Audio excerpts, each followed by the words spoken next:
ناظرین السلام علیکم ورحمۃ اللہ وبرکاتہ۔ خلاصہ قرآن مجید کے سلسلے میں آج 18واں پارہ پیش خدمت ہے۔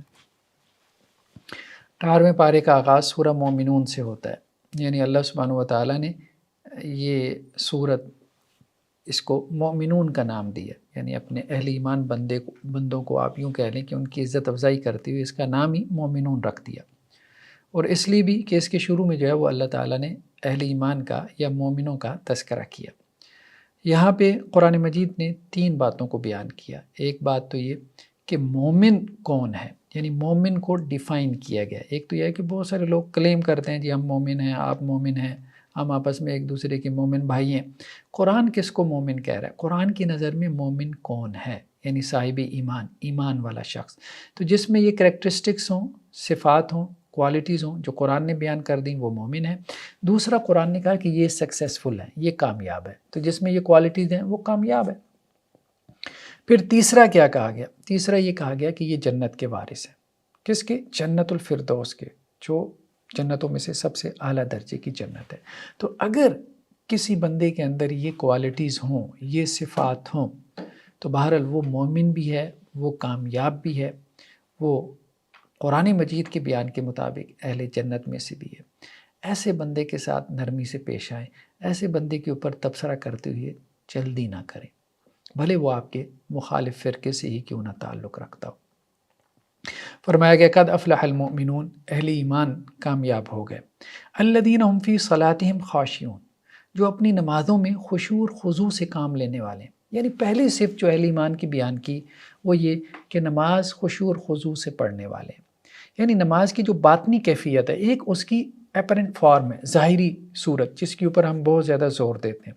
نماز اس طرح سے پڑھنی چاہیے، اس طرح سے ہاتھ یہاں پہ باندھنے ہیں، رفع الیدین کرنا ہے نہیں کرنا، آمین اونچی کہنی ہے نہیں کہنی، امام صاحب کے پیچھے فاتحہ پڑھنی ہے نہیں پڑھنی، ٹھیک ہے، اس میں بھی ہم نے ریسرچ کرنی ہے، بحث کرنی ہے، اور ہم نے اپنی نمازوں کو سنت کے مطابق بنانا ہے۔ کمپیریٹیو اسٹڈی کرنے کے بعد جو آپ کے ریزلٹس ہوں، ان بائسڈ ہو کے آپ اس کے مطابق جو ہے وہ نماز پڑھیں۔ لیکن اس میں قرآن جس کو فوکس کر رہا ہے وہ اس نماز کا باطن ہے۔ اللہ کے رسول صلی اللہ علیہ وسلم نے فرمایا کہ ایک وقت آئے گا کہ پوری صف کے اندر آپ کو کوئی ایک نمازی بھی ایسا نہیں ملے گا جو خشوع اور خضوع کے ساتھ نماز پڑھ رہا ہو۔ تو یہ بہرحال قیامت کی نشانیوں میں سے ہے کہ خشوع اور خضوع اٹھ جائے گا۔ نمازی جو ہے وہ بہت زیادہ ہیں، مسجدیں بھری ہوئی ہیں، وہ بھی جو یہ کہہ رہے ہیں کہ ہم سنت کے مطابق نماز پڑھ رہے ہیں، خیر یہ تو ہر کوئی کہہ رہا ہے، بریلوی ہوں، دیوبندی ہوں، اہل حدیث ہوں، جو بھی مسلک کے لوگ ہوں، لیکن ہر مسجد کے اندر خشوع خضوع کے ساتھ نماز پڑھنے والے کتنے لوگ ہیں؟ یعنی احسان کی کیفیت کے ساتھ، جس کو اللہ کے رسول صلی اللہ علیہ وسلم نے فرمایا کہ اللہ کی ایسی عبادت کرو جیسے تم اللہ کو دیکھ رہے ہو یا اللہ تمہیں دیکھ رہا ہے۔ اس کیفیت کے ساتھ کتنے لوگ ہیں جو نماز پڑھنے والے ہیں؟ یا وہ کیفیت جو ہمیں حدیثوں میں ملتی ہے کہ اللہ کے رسول صلی اللہ علیہ وسلم اس طرح نماز پڑھتے روتے تھے، آپ کے اوپر ایسے گریہ طاری ہو جاتا تھا کہ جیسے ہنڈیا میں سے ابلنے کی آواز آتی ہے، پانی کے جوش مارنے کی آواز آتی ہے، ایسے آپ کے سینے سے جو ہے وہ آواز آ رہی ہوتی تھی۔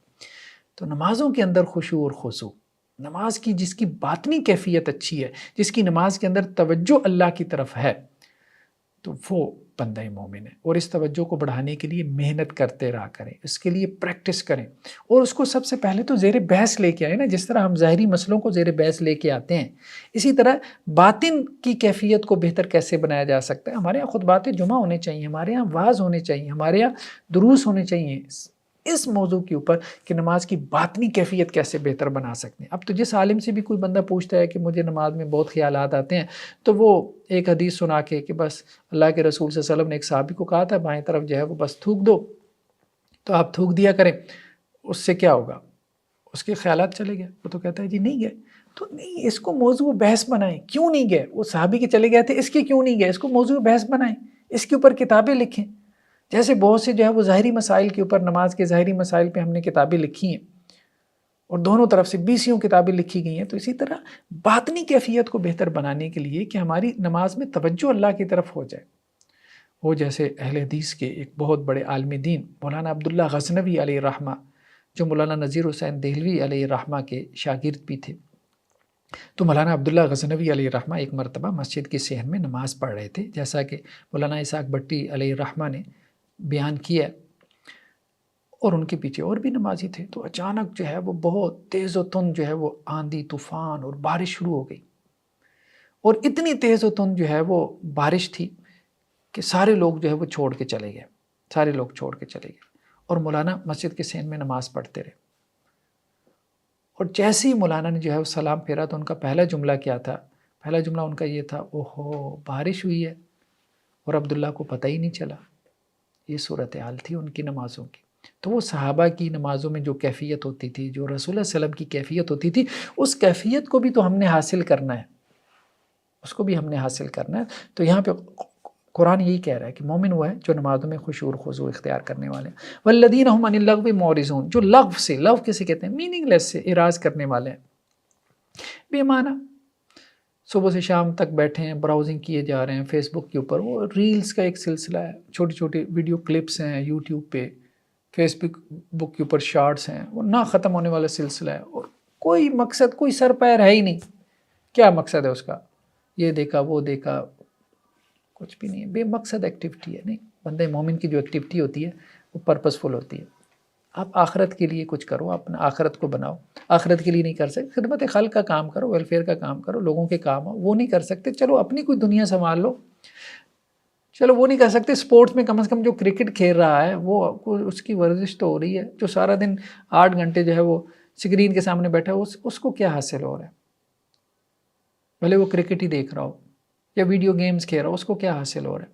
چلو سپورٹس میں ایکٹیولی سپورٹ کر رہا ہے، ٹھیک ہے، مطلب اس کے اندر شامل ہو رہا ہے، تو اس میں تو اس کا کوئی فائدہ ہو رہا ہے۔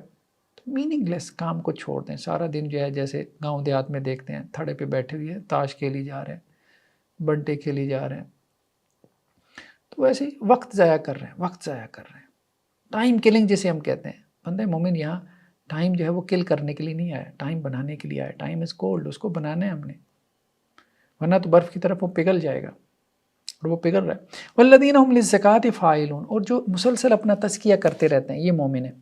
یعنی نماز خشوع اور خضوع کے ساتھ پڑھیں گے، میننگ لیس بے لا یعنی کاموں میں نہیں پڑھیں گے، سنجیدہ ایکٹیویٹیز ان کی ہیں، بس اپنے کام سے کام ہے۔ اور تیسرا کیا؟ اپنا محاسبہ کرتے رہتے ہیں، تزکیہ کرتے رہتے ہیں، اکاؤنٹیبلٹی۔ رات سونے سے پہلے سوچیں گے یار آج کسی کے ساتھ منہ ماری تو نہیں ہوگی، اچھا فلاں کے ساتھ یہ اونچ نیچ ہو گئی ہے، چلو اس سے معافی مانگ لوں، معافی نہیں مانگ سکتا، چلو اس کے لیے مغفرت کی دعائی کر دوں، یا اللہ اس کو معاف کرنا۔ بہت دفعہ انسان کو احساس ہوتا ہے یار ہو سکتا ہے میرے اینڈ پہ غلطی نہ ہو، بعض اوقات نہیں بھی سمجھ میں آتی، اور انسان ہر وقت ایک جیسی کیفیت میں نہیں ہوتا کہ صبر بھی کر پائے، تو اونچ نیچ ہو جاتی ہے۔ تو ایسے میں جو ہے وہ اپنا تزکیہ، اپنی اکاؤنٹیبلٹی کرتے رہنا، رات سونے سے پہلے بستر پہ لیٹتے ہوئے سوچنا، کوئی اور وقت مقرر کر لے، اپنے رویوں کے بارے میں سوچنا۔ ہاں یہ رویہ نہ ہو کہ بس جو کیا بس میں نے ٹھیک ہی کیا، میں تو ہمیشہ ٹھیک ہی ہوتا ہوں، یہ منافقانہ رویہ ہے۔ وہ کوئی نبی ہے جو ہمیشہ ٹھیک ہوتا ہے؟ تو اپنے جو رویے ہیں دوسروں کے ساتھ ان کو ریوائز کرتے رہنا، انالیسس کرتے رہنا۔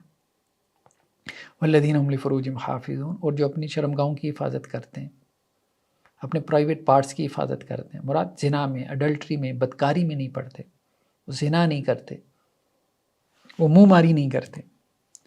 الا علی ازواجہم او ما ملکت ایمانہم فانہم غیر ملومین، ہاں کوئی اپنی خواہش اپنی بیوی سے پوری کر لے تو یہ اس کا جائز رستہ ہے، لونڈی سے اپنی خواہش پوری کر لے تو یہ جائز رستہ ہے، اس میں کوئی ملامت نہیں ہے۔ خیر لونڈیاں تو خیر ختم ہو گئیں، باندیوں کا کانسیپٹ ختم ہو گیا، ایک زمانے میں تھا۔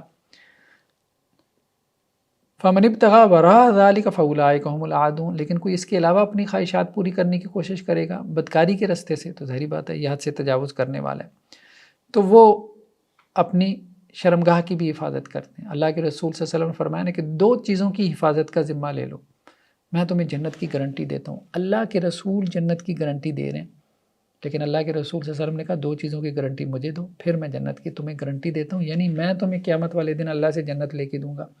ایک یہ کہ اپنی زبان کی حفاظت کرو، وہ لوتھڑا جو 2 جبڑوں کے درمیان ہے زبان، اور ایک اس کی حفاظت کرو جو 2 ٹانگوں کے درمیان ہے، اپنی شرمگاہ کی حفاظت کرو، یعنی اس کا غلط استعمال نہیں کرو گے۔ والذین هم لامانات وعہدہم راعون، جو اپنی ایمانتوں کو پورا کرتے ہیں اور اپنے وعدوں کی پاسداری کرتے ہیں، جو کمٹمنٹ کر لیں اس کو پورا کرتے ہیں، وعدے کی بہت اہمیت ہے، اور جو امانت ان کے پاس ہے اس امانت کی بھی رعایت کرتے ہیں۔ امانت صرف یہ نہیں ہے کسی نے آپ کے پاس چند روپے رکھوا دیے، وہ بھی امانت ہے۔ جو سرکاری عہدے ہیں، خاص طور پہ آپ کے پاس جو اتھارٹی ہے، جو آپ کے پاس اختیارات ہیں سرکار کے دیے ہوئے، ان کا ناجائز استعمال نہیں کرتے، جو ہمارے ہاں ہر بدقسمتی سے دوسرے سرکاری محکمے میں ہو رہا ہے۔ کرپشن میں ہم 140ویں نمبر پہ پہنچ چکے ہیں. کس وجہ سے؟ یہ سارا ابیوز آف اتھارٹی تو ہے، اور کیا ہے؟ غلط ایکسرسائز کیا جا رہا ہے اپنے اختیارات کو، صرف اپنا جو ہے وہ پیٹ پالنے کے لیے، روپیہ پیسہ کمانے کے لیے، اور حرام خوری کے لیے، رشوت لینے کے لیے. اب وابٹا والے کیا کریں گے؟ اب بجلی سب کی جو ہے وہ بنیادی ضرورت ہے، سب کی بنیادی ضرورت ہے، اور جتنی کرپشن وابٹا کے محکمے میں شاید ہی کسی اور محکمے میں ہو. پھر اس کے بعد آپ کو پولیس میں نظر آئے گی، پھر اس کے بعد آپ کو جو ہے وہ یہ انکم ٹیکس کے محکموں میں آئے گی، پھر ہیلتھ اور ایجوکیشن میں بھی ہے، لیکن وہاں پہ نسبتاً کم ہے. اب کسی کو جو ہے وہ بل جو ہے وہ اضافی بل جو ہے وہ ٹھوک دیں گے، اس کو بیچارے کا 4000 کا بل ہے تو وہ اس کو 40,000 کا بل اس کو بنا کے ٹھوک دیں گے. اب وہ بیچارہ جو ہے وہ ان کے دفتر کے چکر لگاتا رہے، کبھی ادھر کبھی ادھر، کبھی اس ڈیسک پہ، یہاں اتنے پیسے دے دو تمہارا کام کر دیتے ہیں. کچھ زیادہ وہ وفاقی محتسب کے آفس چلا گیا، شکایتیں کر لی، چلے اس کی کوئی انسٹالمنٹس ہو گئی، لیکن اس بندے کا ٹائم تو ضائع ہوا. اور یہ عام ہے. پولیس والے کیا کریں گے؟ آپ کا کوئی جائز کام ہے، آپ کی کوئی بائک چوری ہو گئی، کوئی موبائل آپ سے سنیچ کر لیا گیا، کوئی آپ کی ایف آئی آر کاٹنے کو تیار نہیں ہوتا جب تک آپ کوئی سفارش نہ لڑا لیں، کوئی جو ہے وہ آپ پیسے نہ دے دیں، مٹھی نہ گرم کر دیں. اور اگر ایف آئی آر کٹ بھی جائے، پتہ بھی ہوتا ہے بعض اوقات کہ یہ مجرم ہے، لیکن پولیس جو ہے وہ رشوت لے کے ان کو کھلم کھلا جو ہے وہ سپورٹ کر رہی ہوتی ہے. یہ سب ہماری سوسائٹی میں جو لوگ رہتے ہیں سب کو پتہ ہے یہاں کیا ہو رہا ہے. یہاں عدلیہ تک کرپٹ ہے، جس نے انصاف دینا ہے وہ تک کرپٹ ہے، حکمران کرپٹ ہیں. اب تو چور چور کے نعرے جو ہے وہ ساری لگا رہے ہیں، ساری پارٹیاں ایک دوسرے کو چور کہہ رہی ہیں، اور چوریاں کھل بھی رہی ہیں، سامنے بھی آ رہی ہیں. تو ایک کلرک سے لے کے پرائم منسٹر تک سب چور ہیں، سب کھائی جا رہے ہیں.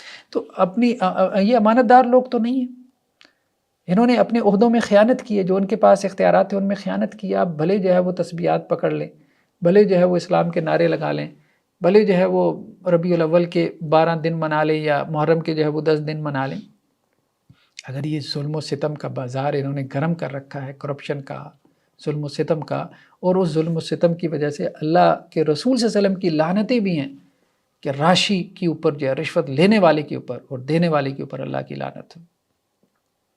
تو والذین هم لاماناتہم وعہدہم راعون. بندہ مومن ایسا نہیں ہوتا، اس کے پاس جو عہدہ ہے، اگر وہ کرسی پہ بیٹھا ہے تو جتنا اللہ کے سامنے سجدے میں وہ اللہ سے ڈر رہا ہوتا ہے، اتنا کرسی پہ بیٹھے ہوئے وہ اپنے قلم کو حرکت کرتی ہوئی بھی ڈر رہا ہوتا ہے کہ میرے قلم کی حرکت سے یا سگنیچر سے کوئی مشکل میں پڑ سکتا ہے، اور کسی کے لیے آسانی ہو سکتی ہے، اور کسی کی فائل جو ہے وہ اس آگے ہو کے اس کو جائز حق مل سکتا ہے، اور کسی کی فائل پیچھے ہو کے فائلوں کے انبار میں دب سکتی ہے، اور اس تک اس کا حق نہیں پہنچ سکتا، اور وہ ایک لعنت بھیجے گا اور اس کی آخرت کی دنیا بھی تباہ و برباد ہو جائے گی. اور عموماً ایسے لوگوں کی، کرپٹ آفیسرز کی آپ دیکھیں گے اولاد نافرمان ہوتی ہیں. بعض ایسے بھی ہوتے ہیں جو اپنے باپوں کو جو ہے وہ بڑھاپے میں جو ہے وہ مار کٹائی کر کے گھر سے باہر نکال دیتے ہیں، تو دنیا میں ان کے لیے عذاب جو ہے وہ شروع ہو جاتا ہے. کیونکہ لوگوں کی لعنتیں سمیٹتے رہتے ہیں، لیکن اس وقت جس وقت وہ حرام خوری کر رہے ہوتے ہیں اس وقت انہیں اس کی کوئی پرواہ نہیں ہوتی. تو اس وقت ہمارے پاکستان کا سب سے بڑا منکر ہماری سوسائٹیز کا وہ حرام خوری ہے، سب سے بڑا منکر کرپشن کو آسان الفاظ میں بیان کرے تو حرام خوری یا رشوت. اور نبی جب بھی آتے تھے تو سب سے پہلے اس وقت کا جو سب سے بڑا منکر ہوتا تھا اپنی دعوت میں اس کو فوکس کرتے تھے، اس کو ٹارگٹ کرتے تھے. جب تک وہ منکر ختم نہیں ہوگا سوسائٹی کی اصلاح نہیں ہوگی. تو ہمارے یہاں سے جب یہ کرپشن جب تک نہیں جائے گی اور یہ ابیوز آف اتھارٹی نہیں ختم ہوگا، اس وقت تک یہاں کوئی اصلاح کا کام نہیں ہو سکتا. ہاں نچلے لیول پہ چند ایک لوگ اپنی اصلاح کر لیں گے، ٹھیک ہے، لیکن as a system, as a nation ہم کوئی ترقی نہیں کر سکتے. والذین هم علی صلواتہم یحافظون. اور وہ لوگ جو اپنی نمازوں کی حفاظت کرتے ہیں. تو 6 صفات اللہ نے بیان کی کہ جن میں یہ 6 صفات ہوں تو وہ مومن ہے اور وہ جنتی ہے. سب سے پہلے نماز میں بھی باطنی کیفیت، اس کی باطنی کیفیت، اللہ سے ڈرنے والا. نماز پڑھے تو لگے کہ اللہ سے ڈر رہا ہے. ایک شخص کو آپ صلی اللہ علیہ وسلم نے دیکھا کہ نماز میں داڑھی سے کھیل رہا ہے. آپ صلی اللہ علیہ وسلم فرمایا اس کے دل میں اللہ کا ڈر ہوتا تو یہ ایسے نہ کرتا. تو نماز میں ایسے داڑھی سے کھیلی جا رہے ہیں، کپڑوں سے کھیلی جا رہے ہیں، نہیں، اللہ کی طرف متوجہ رہے، اللہ سے ڈرتی ہوئی نماز پڑھے، اللہ کے سامنے آنسو بہائے یہ بندہ. دوسرا، فضول کاموں سے سنجیدہ ہے. یہ نہیں سرکاری محکمے میں بھی کیا ہے، لوگ اپنا ٹائم پاس کر رہے ہیں، سارا دن براؤزنگ کرتے رہتے ہیں، خبریں پڑھتے رہتے ہیں. جو کام ان کے کرنے والے ہیں لوگ باہر لائنیں لگا کے کھڑے ہیں، وہ کام کرتے کوئی نہیں، موبائل پہ بیٹھے ہیں، کھیلی جا رہے ہیں، یا اس کو فون لگایا اس کو فون کیا، بس یہ ہو رہا ہے ہمارے یہاں سرکاری محکموں میں. ایک تو کام نہیں کرتے، مفت کی تنخواہ مارتے ہیں، اور دوسرا یہ کہ رشوتیں لے کے کام کرتے ہیں. فساد برپا کیا ہوا ہے انہوں نے، سرکاری اہلکاروں نے فساد برپا کیا ہوا ہے. تو ایک تو یہ ہے کہ وہ اپنے میننگ لیس کاموں سے دور رہتے ہیں، یعنی لا یعنی کاموں سے دور رہتے ہیں۔ اور تیسری بات کیا بیان کی کہ وہ اپنی تزکیہ کرتے رہتے ہیں، اپنی اکاؤنٹیبلٹی کرتے رہتے ہیں، اپنی اصلاح کے لیے کوشاں رہتے ہیں، فکر مند رہتے ہیں، اپنے رویوں کو ریوائز کرتے رہتے ہیں۔ اور چوتھا، بدکاری میں، ایڈلٹری سے دور رہتے ہیں۔ اور پانچواں، جو عہدہ ان کے پاس ہے اس عہدے کا ناجائز استعمال نہیں کرتے، جو اختیارات ان کے پاس ہیں ان کا ناجائز استعمال نہیں کرتے، اپنے عہدے کی تمام ذمہ داریوں کو جس کا انہوں نے حلف لیا ہوتا ہے، جس کی انہوں نے کمٹمنٹ کی ہوتی ہے جب ان کو وہ سرکاری جاب مل رہی ہوتی ہے، اس کو وہ پورا کرتے ہیں۔ بھائی ریفرنس لڑا کے رشوت دے کے آگے ہو تو آپ مزید تو ساری زندگی کے لیے گناہ نہ کماؤ، پہلے تھوڑا ظلم کر لیا، کسی کا حق مار کے اس سیٹ کے اوپر آ گئے ہو، اب پھر ساری زندگی جو ہے وہ لوگوں کا حق مارنے میں لگے رہو، اور پھر اپنے وعدوں کو، اپنی کمٹمنٹس کو پورا کرتے ہیں، اور پھر اپنی نمازوں کی حفاظت کرتے ہیں، نماز ضائع نہیں کرتے۔ تو جن میں یہ 6 صفات ہیں، کہا گیا کہ یہ لوگ وارث ہیں۔ کس کے وارث ہیں؟ الذین یرثون الفردوس، یہ لوگ جنت الفردوس کے وارث ہیں۔ آپ صلی اللہ علیہ وسلم فرمایا جنت کے 100 درجات ہیں، سب سے اعلیٰ درجہ جنت الفردوس ہے۔ جب بھی اللہ سے مانگو تو جنت الفردوس مانگا کرو۔ یہ جو آیات سورہ مومنون کی ہم نے پڑھی ہیں، قرآن مجید میں کچھ مقامات ایسے ہیں اور بہت پیارے مقامات ہیں، ان آیات کو زبانی یاد کریں۔ زبانی یاد کرنے کے بعد ان کو اپنی نمازوں میں پڑھیں، اور ان کا ترجمہ بھی آپ کے ذہن نشین ہونا چاہیے، کیونکہ جب آپ ان کو نمازوں میں پڑھیں گے، یہ آپ کی روٹین میں آئیں گی، پھر آپ اپنے آپ کو ایویلویٹ کریں گے کہ میرے اندر یہ صفات پیدا ہوئیں کہ نہیں پیدا ہوئیں، پھر آپ کے اندر ایک پرسنالٹی ڈیولپمنٹ یہ معاملہ شروع ہوگا۔ تو قرآن مجید کا کوئی نہ کوئی سلیکٹڈ نصاب آپ کو یاد ہونا چاہیے ترجمے کے ساتھ۔ ہمارے استاد ڈاکٹر اسرار احمد علیہ رحمہ، جبکہ وہ جمعیت طلبہ کے جو کہ یونیورسٹیز کے اندر جو ہے وہ ایک جماعت ہے، اسلامی آرگنائزیشن ہے، اس کے وہ پنجاب کے ناظم تھے، تو اس وقت انہوں نے ایک نصاب مرتب کیا تھا مولانا امین حسن اصلاحی صاحب سے کچھ گائیڈنس وغیرہ لے کے، تو نوجوان طلبہ کو وہ دروس دیتے تھے یونیورسٹیز کے ہاسٹلز میں، ان کی رہنمائی کرتے تھے۔ تو وہ ایک سلیکٹڈ نصاب ہونا چاہیے قرآن کا، جس کے ساتھ ہمارے یونیورسٹی گریجویٹس کو خاص طور پہ جڑنا چاہیے، وہ آیات یاد بھی کریں، ان کے ترجمہ بھی، اور پھر اس کو اپنی جو ہے وہ نمازوں کا حصہ بنائیں۔ پھر وہ چیزیں ریپیٹ ہو کے ذہن نشین ہوں گی، شعور کا حصہ بنے گی، پھر شعور کا حصہ بننے کے بعد پھر عمل کا حصہ بنے گی۔ تو قرآن مجید کا منتخب نصاب، اس نام سے ان کا کتاب چاہے کوئی 2.5 کے قریب پارے ہیں ڈاکٹر صاحب کے، قرآن کے مختلف انہوں نے مقامات کو سلیکٹ کیے، یا آپ کسی اور کی بھی سلیکشن لے سکتے ہیں، مطلب کچھ نہ کچھ قرآن کا پورشن ہمیں یاد ہونا چاہیے۔ نیکسٹ آیات میں اللہ سبحانہ وتعالیٰ نے یہ بات بیان کی کہ حق کو جھٹلانے کی وجہ جو ہے وہ تکبر ہے۔ یہ خاص طور پہ جو ہے وہ حضرت موسیٰ اور آل فرعون کا قصہ بیان ہو رہا ہے، اور ہم نے کہا تھا کہ قرآن میں اکثر و بیشتر یہ قصہ ہمیں بیان ہوتا ہے۔ اس کی وجہ کیا ہے کہ جس طرح فرعون اور آل فرعون نے حق کو جھٹلا دیا، اس طرح نہ بن جانا۔ اگر ایسا بننا چاہتے ہو تو پھر ان کا انجام بھی دیکھ لو۔ فَقَالُوا نُؤْمِنُ لِبَشَرَيْنِ مِثْلِنَا وَقَوْمُهُمَا لَنَا عَابِدُونَ۔ اب ان کا اعتراض کیا تھا جب حضرت موسیٰ اور ہارون نے کہا، حضرت موسیٰ اور ہارون بنی اسرائیل میں سے تھے، بنی اسرائیل کو تو انہوں نے غلام بنایا ہوا تھا صدیوں سے، مقامی جو لوگ تھے جنہیں قبطی کہتے تھے، آل فرعون، انہوں نے غلام بنایا ہوا تھا، ان سے بگار لیتے تھے۔ تو اب موسیٰ اور ہارون ان کی غلام قوم سے تھے، تو اب وہ کہتے تھے کہ ہم موسیٰ اور ہارون کی پیروی کریں علیہ الصلوۃ والسلام، یہ آل فرعون کہتے تھے جو ہمارے غلاموں میں سے ہیں۔ یہ ایسی ہے کہ جیسے انگریز یہاں کے حکومت کرتے رہے، اور یہاں پہ جو ہے وہ کوئی پولیٹیکل لیڈرز مسلمانوں میں سے کھڑے ہو جاتے اور وہ کہتے ہیں انگریزوں کو کہ آپ ہماری بات مانیں، ہمارے پیچھے چلیں، ہمیں فالو کریں۔ تو وہ اس وقت یہی بات کہتے کہ تم ہماری غلام قوم ہو، ہم تمہیں کیوں فالو کریں؟ تو یہی وہ بات کہتے تھے آل فرعون۔ وَقَوْمُهُمَا لَنَا عَابِدُونَ، ان کی جو قوم ہے موسیٰ اور ہارون کی، وہ تو ہمارے جو ہے وہ خدمتگار ہیں، ہمارے غلام ہیں، تو ہم نے غلاموں کو فالو کرنا ہے کیا؟ تو وہ نبوت کا جو دعویٰ کر رہے ہیں اور ہم ان کے فالوور بننے ہیں، ان پہ ایمان لے آئیں۔ فَكَذَّبُوهُمَا، تو انہوں نے ان کو جھٹلا دیا، موسیٰ اور ہارون کو، اس بنیاد پہ، تکبر کی وجہ سے کہ حضرت موسیٰ اور ہارون کا جو سوشل سٹیٹس ہے وہ ہمارے جیسا نہیں ہے، ہماری قوم میں سے نہیں، ہمارے یہاں اب بھی دیکھیں یہی وجہ ہوتی ہے، یعنی حق کو جھٹلانے کی ایک بڑی وجہ یہ بھی ہوتی ہے کہ اس بندے کا تو سوشل سٹیٹس ایسا نہیں ہے۔ لوگ مولوی کو سنتے ہی نہیں ہیں کیونکہ مولوی جو ہے وہ ایک گالی بن گیا۔ ٹھیک ہے، اس میں ہو سکتا ہے کیا ہوتا بھی ہے، بعض مولوی ایسے بھی ہوتے ہیں کہ جنہیں آپ ناسمجھ مولوی کہہ سکتے ہیں، یا ایسے علماء بھی ہوتے ہیں جنہیں ہم علماء سو بھی کہہ سکتے ہیں، برے علماء، ٹھیک ہے، لیکن سارے ایسے تو نہیں ہیں۔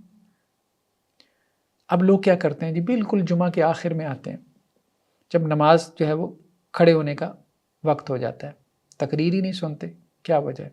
صرف یہی وجہ ہے کہ وہ مولوی کو سمجھتے ہیں کہ شاید اس کو کچھ پتہ ہی نہیں ہے، اس کو حقیر سمجھتے ہیں، حقیر جانتے ہیں.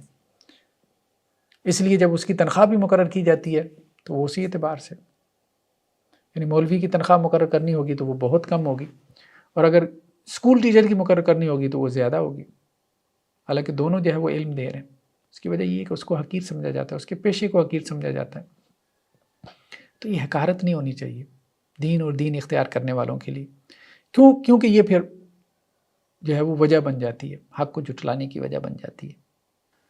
تو انہوں نے بھی یہی بات کہی کہ اے موسیٰ اور ہارون، ہم آپ کے پیچھے نہیں چل سکتے کیونکہ آپ کی قوم کے لوگ جو ہے وہ ہمارے خدمت گزار ہیں، تو ہم خدمت گزاروں کو جو ہے وہ اپنا نبی کیوں مان لیں. یہ بات انہوں نے کہی. نیکسٹ آیات میں اللہ سبحانہ و تعالیٰ یہ بات کر رہے ہیں کہ نیک اعمال کرتے ہوئے اللہ سے ڈرتے رہنا چاہیے. یعنی نیک عمل کرنا اور پھر اللہ سے ڈرتے ہوئے نیک عمل کرنا، یہ بہت اہم ہے. فرمایا جو لوگ اللہ کے راستے میں دیتے ہیں، جو بھی وہ دے سکتے ہیں وہ اللہ کے راستے میں دیتے ہیں، لیکن جب دیتے ہیں وقلوبہم وجلہ، تو ان کے دل ڈر رہے ہوتے ہیں. اللہ کے راستے میں دیتے ہوئے انہیں فخر نہیں ہوتا یار میں اتنا دے رہا ہوں، یہ وہ، ایسے نہیں. وہ ڈر رہے ہوتے ہیں پتہ نہیں اللہ قبول کرتا ہے کہ نہیں. تو بندہ مومن کی پہچان کیا ہے کہ نیک عمل کر رہا ہوتا ہے، وہ ڈر رہا ہوتا ہے اللہ قبول کر لے، یا اللہ قبول کر لے، یا اللہ روزے کی حالت میں یا اللہ قبول کر لے، ٹوٹی پھوٹی عبادت ہے قبول کر لے. اور جس کے اندر نفاق ہوگا وہ فخر کر رہا ہوگا کہ میں نے یہ کر دیا، میں نے وہ کر دیا. وہ 2 سلائی مشینیں جو ہے وہ بانٹے کا 10 بینر لگا دے گا. ٹھیک ہے، تو یہ معاملہ ہے نیک عمل اور نیک عمل کرتے ڈرتے رہنا. اولئک یسارعون فی الخیرات، یہی لوگ ہیں جو نیکیوں میں آگے بڑھ جانے والے ہیں، اور یہی لوگ ہیں جو کہ آگے نکل جانے والے ہیں. یعنی یہی لوگ نیکیوں میں پھر آگے نکل جاتے ہیں، اور مقام اور مرتبے میں بھی یہی لوگ پھر آگے بڑھ جاتے ہیں جو نیک عمل کرتے ہوئے اللہ سے ڈرتے رہتے ہیں. یہ کیفیت ہونی چاہیے نیک عمل کے دوران. یعنی نیک عمل صرف ظاہری شکل و صورت کا نام نہیں ہے، ظاہر میں نیک عمل نہیں ہونا چاہیے، اندر دل کی کیفیت، اس سے کوالٹی بنتی ہے نیک عمل کی. قرآن اس کے اوپر بڑا زور دیتا ہے، باطنی کیفیت، قلب کی جو حالت ہے وہ بدلنی چاہیے، اس میں اللہ کی خشیت، اللہ کا ڈر اور اللہ کا خوف ہونا چاہیے. نیکسٹ آیات میں یہ بات کہی جا رہی ہے کہ مشرکین مکہ جو ہے وہ اللہ کو رب اور خالق مانتے تھے، بالکل مانتے تھے، لیکن اللہ کے ساتھ شریک ٹھہراتے تھے. تو آپ صلی اللہ علیہ وسلم سے کہا جا رہا ہے کہ اے نبی صلی اللہ علیہ وسلم، اگر آپ ان سے کہیں کہ کون ہے جس نے زمین کو پیدا کیا، یا یہ زمین کس کی ہے، یہ اور جو کچھ زمین میں ہے یہ کس کا ہے، کون اس کا مالک ہے، تو آپ ان مشرکوں سے اگر سوال کریں تو وہ کیا کہیں گے؟ سیقولون للہ، سب اللہ کا ہے، زمین بھی، زمین کے اندر جو کچھ ہے سب اللہ کا ہے. قل افلا تذکرون، تو آپ انہیں کہیں پھر نصیحت نہیں تمہیں ملتی. پھر ان سے پوچھیں کہ 7 آسمانوں کا رب کون ہے اور عرش عظیم کا رب کون ہے؟ سیقولون للہ، تو کہیں گے اللہ ہی ہے. قل افلا تتقون، تو پھر انہیں کہیں پھر تمہیں ڈر نہیں لگتا؟ جب اللہ نے پیدا کیا، اللہ ہی خالق ہے، اللہ ہی مالک ہے. اچھا وہ مشرکین بھی یہی مان رہے تھے، آج بھی جو لوگ شرک کرتے ہیں وہ بھی یہ کہتے ہیں کہ سب کچھ اللہ کا ہی ہے، اللہ نے پیدا کیا. ہم تو یہ مان رہے ہیں اللہ نے پیدا کیا، اللہ ہی ہمارا کریٹر ہے، لیکن آج جو لوگ شرک کرتے ہیں وہ یہ کہتے ہیں کہ جی اللہ کے اختیارات تھے، اللہ نے اپنے بندوں کو، نیک بندوں کو اختیارات دے دیے، اپنی اتھارٹی جو ہے وہ ٹرانسفر کر دی. اور اللہ تعالیٰ کہتے ہیں کہ یہ کتنا بڑا جھوٹ ہے اللہ کے اوپر کہ اللہ کے بارے میں یہ بات کہہ رہے ہو کہ اللہ نے اپنی اتھارٹی ٹرانسفر کر دی. اللہ نے یہ کہاں پر کہا ہے کہ میں نے اپنی اتھارٹی اپنے بندوں میں ٹرانسفر کر دی ہے؟ اس کا ثبوت کہاں سے لے کے آؤ گے؟ قل ہاتوا برہانکم ان کنتم صادقین، کہاں سے دلیل لے کے آؤ گے؟ کسی کے پاس کوئی دلیل نہیں ہے اس شرک کی، کوئی دلیل نہیں ہے کسی کے پاس. یہ قرآن میں بار بار آتا ہے، بار بار آتا ہے. اگر تمہارے پاس ہے تو کوئی سلطان مبین لے کے آؤ، کوئی واضح دلیل اس شرک کی لے کے آؤ. تمہارے پاس کوئی دلیل نہیں ہے، لیکن پھر بھی تم اللہ کے اوپر یہ کلیم کرتے ہو کہ اللہ نے اپنی اتھارٹی جو ہے وہ اپنے بندوں میں تقسیم کر دی. اور یہی کام وہی مشرکین مکہ کرتے تھے. جب ان سے پوچھا جاتا زمین میں جو کچھ ہے کس کا؟ اللہ کا ہے. زمین کو کس نے بنایا؟ اللہ نے بنایا. آسمان کس نے بنایا؟ اللہ نے بنائے. عرش پہ اللہ سبحانہ و تعالیٰ. وہی عقیدے ہیں، ان کے بھی وہی عقیدے تھے. یہاں جو آج شرک ہو رہا ہے ان کے بھی یہی عقیدے. ڈرنا چاہیے، ڈرنا چاہیے، اور اس شرک کو چھوڑ دینا چاہیے، ترک کر دینا چاہیے. صرف اللہ سے مانگنا چاہیے، صرف اللہ سے مانگنا چاہیے. ورنہ تو انسان کی آخرت برباد ہو جائے گی، بالکل برباد ہو جائے گی، پھر اس کے بعد دوسرا چانس تو ہے ہی کوئی نہیں، ہے ہی نہیں۔ اچھا جو صرف اللہ تعالیٰ کو سے مانگتا رہا تو کیا وہ نقصان میں ہے؟ کیا وہ جہنم میں جائے گا؟ آپ کا کیا عقیدہ ہے؟ ظاہری بات ہے کوئی بھی نہیں کہتا، وہ بھی یہی کہتے ہیں کہ بھائی صرف اللہ سے مانگ رہا ہے تو ٹھیک ہی تو کر رہا ہے، صرف اللہ سے مانگ رہا ہے۔ اصل تو اختلافی مسئلہ یہ ہے کہ غیر اللہ سے مانگنا، اس کی تعویلیں کی گئی ہیں، تو بھائی اس میں کیوں پڑھ رہے ہو؟ وہ تو بچ گیا، وہ تو تمہاری نظر میں بھی جو صرف اللہ سے مانگی جا رہا ہے وہ تو بچ گیا، لیکن قیامت والے دن تمہارا مسئلہ الٹا نکل سکتا ہے، اور جب نکل گیا تو دوسرا چانس ہے بھی نہیں۔ اور قرآن پڑھنے کے بعد تو اندازہ ہوتا ہے کہ بالکل ہے یہ معاملہ۔ نیکسٹ آیات میں شیطان سے اللہ کی پناہ میں آنے کی ایک دعا سکھائی گئی ہے، بہت پیاری دعا ہے۔ کہا گیا ہے کہ اے میرے پروردگار، میں آپ کی پناہ چاہتا ہوں من ہمزات الشیاطین، شیطان کے وسوسوں سے۔ شیطان ہر وقت جو ہے وہ پھونکے مارنے کے لیے بیٹھا ہے، وسوسے ڈالنے کے لیے۔ ہمارے ذہن میں جو سوچ آتی ہے، بعض اوقات وہ سوچ ہمارے اپنے اندر سے پیدا ہوتی ہے، بعض اوقات وہ اللہ کی طرف سے الہام ہوتی ہے، بعض اوقات وہ سوچ شیطان کی پیدا کردہ بھی ہوتی ہے، اس کو ہم وسوسہ کہتے ہیں۔ تو جب بھی شیطان کوئی وسوسہ ڈالے، اور عام طور پہ شیطان کا وسوسہ کب ہوتا ہے؟ جب انسان کمزور لمحات میں ہوتا ہے، یعنی ایموشنلی آپ ڈسٹرب ہوتے ہیں، مینٹلی آپ ڈسٹرب ہوتے ہیں، اس وقت شیطان کا وسوسہ آتا ہے اور آپ کو اندازہ بھی نہیں ہوتا اور آپ شیطان کے وسوسے میں آ جاتے ہیں۔ تو اگر آپ کو اندازہ ہو تو آپ فوراً اللہ سے پناہ مانگ لیں شیطان کے وسوسوں سے۔ وَأَعُوذُ بِكَ رَبِّ أَن يَحْضُرُونَ، اے اللہ میں آپ کی پناہ مانگتا ہوں کہ وہ شیاطین میرے پاس موجود ہوں۔ ظاہری بات ہے ہر جگہ موجود تو ہیں، انسان کے پاس بھی آ جاتے ہیں، وسوسہ ڈالنے کے لیے آتے ہیں۔ انسان کو نقصان کیا پہنچانا ہے انہوں نے؟ اللہ کی مرضی کے بغیر کچھ بھی نہیں کر سکتے، اور ویسے بھی کبھی ہم نے یہاں دنیا میں ہم رہتی ہیں کیا کر سکتے ہیں؟ کوئی انسانوں کو قتل کر سکتے ہیں؟ ان کا بس چلتا تو سارے انسانوں کو قتل کر کے بیٹھے ہوتے، سارے نیک لوگوں کو۔ یہ ایسا نہیں ہے، کچھ بھی نہیں کر سکتے۔ ہاں وسوسہ ڈال سکتے ہیں، انسان کو پریشان کر سکتے ہیں بس، اور کیا کرنا ہے انہوں نے۔ لیکن یہ ہے کہ اللہ سے ان کی پناہ مانگتے رہیں۔ مطلب ایک خبیث ہے، ایک شریر آدمی ہے، آپ کے قریب بھی کیوں آئے؟ تو بعض اوقات ہوتا ہے کہ وہ انسان کو وسوسہ ڈال کے یا خواب میں آ کے جیسے انسان کو پریشان کرتے ہیں، وہ خواب بھی انسان کو سارا دن بے چین رکھتا ہے، تو اس سے زیادہ تو کچھ کر نہیں سکتے۔ لیکن وہ جو کرتے ہیں اس سے بھی انسان پریشان ہو جاتا ہے، اور پریشان رہ کے اپنی زندگی میں الجھاؤ پیدا کر لیتا ہے۔ تو اس لیے شیاطین سے اللہ کی پناہ مانگتے ہیں کہ یا اللہ دور رہیں، ہم تک ان کا سایہ بھی نہ پہنچے، جان ان سے چھوٹی رہے۔ یہ ایسی ہے نا کہ جیسے انسانوں میں شریر انسان ہے، ٹھیک ہے، آپ اس کو دیکھتے ہیں تو اس کو دیکھ کے بھی ایک الجھن ہوتی ہے کہ یار یہ کیوں؟ آپ کے پڑوس میں اگر کوئی شریر انسان رہتا ہے، آپ کو نقصان نہ بھی پہنچایا ہو، تو انسان کی طبیعت ویسی جو ہے نا وہ تنگ پڑتی ہے، یار یہ یہاں پہ کہاں، میں کہاں پھنس گیا ہوں۔ پھر انسان سوچتا ہے چلو یار موو کر جاتے ہیں، کہیں اور ادھر ادھر ہو جاتے ہیں، اس سے واسطہ نہ ہی پڑے تو اچھا ہے۔ نیکسٹ آیات میں عالم برزخ کا بیان ہے۔ اس دنیا میں آنے سے پہلے، یعنی مادی دنیا کے اندر یا عالم مادی میں آنے سے پہلے ہم عالم ارواح میں تھے، اور اس مادی دنیا سے یعنی عالم ارواح سے ہماری انٹری ہوئی ہے پلینٹ ارتھ پہ، ٹھیک ہے۔ ہماری انٹری کہاں سے ہوئی ہے؟ عالم ارواح سے ہوئی ہے، اور جو ہمارا ایگزٹ ہونا ہے اس پلینٹ ارتھ سے وہ عالم برزخ کے اندر ہونا ہے، ایک دوسری دنیا کے اندر ہم چلے جائیں گے، اور ہر عالم کے اپنے فزیکل لاز ہیں۔ تو قرآن یہاں عالم برزخ کا تذکرہ کر رہا ہے، جو مرنے کے بعد کا ایک عالم ہے۔ فرمایا کہ جب ان میں سے کسی ایک کو موت آتی ہے، قال رب ارجعون، تو وہ پھر اللہ سے کہتا ہے کہ آپ مجھے واپس دنیا میں بھیج دیں، لعلی اعمل صالحا، یعنی مجھے ابھی موت نہ آئے تاکہ میں نیک عمل کروں، فیما ترکت، جو میں نے چھوڑا ہے اس میں کوئی نیک عمل کر لوں، یعنی آپ کے رستے میں کچھ خرچ کر لوں، کلا ہرگز نہیں، انہا کلمۃ ہوا قائلها، ایک بات ہے جو وہ کرے گا، بس اس سے زیادہ اس کی کوئی حقیقت نہیں ہے۔ جس کا وقت آ گیا، ٹائم پورا ہو گیا، اب وہ لاکھ کہے کہ اب مجھے فرشتے نظر آ رہے ہیں، مجھے بات سمجھ میں آ گئی ہے، اب مجھے تھوڑا سا موقع مل جائے، میں کوئی ایک وصیت لکھوا جاؤں کہ فلاں جو ہے وہ اللہ کے راستے میں نے دیا، نہیں، بالکل بھی نہیں، اتنا بھی نہیں مہلت دی جائے گی۔ اگر وہ یہ بات کرے گا بھی نا اس وقت فرشتوں سے یا کسی سے بھی ریکویسٹ کرے گا، اللہ سے بھی کرے گا، تو وہ بس اس کی حیثیت بس ایک بات کی ہوگی، ٹائم ختم، بس ختم، اس سے پہلے ہے۔ وَمِن وَرَائِهِمْ بَرْزَخٌ إِلَىٰ يَوْمِ يُبْعَثُونَ، اور ان کے پیچھے ایک برزخ ہے۔ برزخ مین برج، یعنی یہ برج ہے عالم برزخ جو ہے اس دنیا اور آخرت کے دنیا کے درمیان، یعنی 4 دنیایں ہو گئیں، ایک عالم ارواح، پھر یہ مادی دنیا، پھر عالم برزخ، پھر اس کے بعد آخرت کی دنیا جو جنت جہنم کی صورت میں ملے گی۔ تو ان دونوں کے درمیان، آخرت اور اس دنیا کے درمیان، یہ چونکہ برج ہے تو اس لیے اس کو عالم برزخ کہتے ہیں۔ تو کہا جا رہا ہے کہ ان کے پھر ایک برزخ ہے، ایک رکاوٹ ہے، ٹھیک ہے، اس رکاوٹ کی وجہ سے، اس آڑ کی وجہ سے وہ اس دنیا میں واپس نہیں آ سکیں گے. جو اس دنیا سے چلا گیا اب وہ دنیا میں واپس نہیں آئے گا. جیسے ہندوؤں میں یہ عقیدہ ہے کہ جی روح واپس آتی ہے دوسری مرتبہ تیسری میں، نہیں، جو چلا گیا وہ واپس نہیں آتا، بالکل بھی نہیں آتا.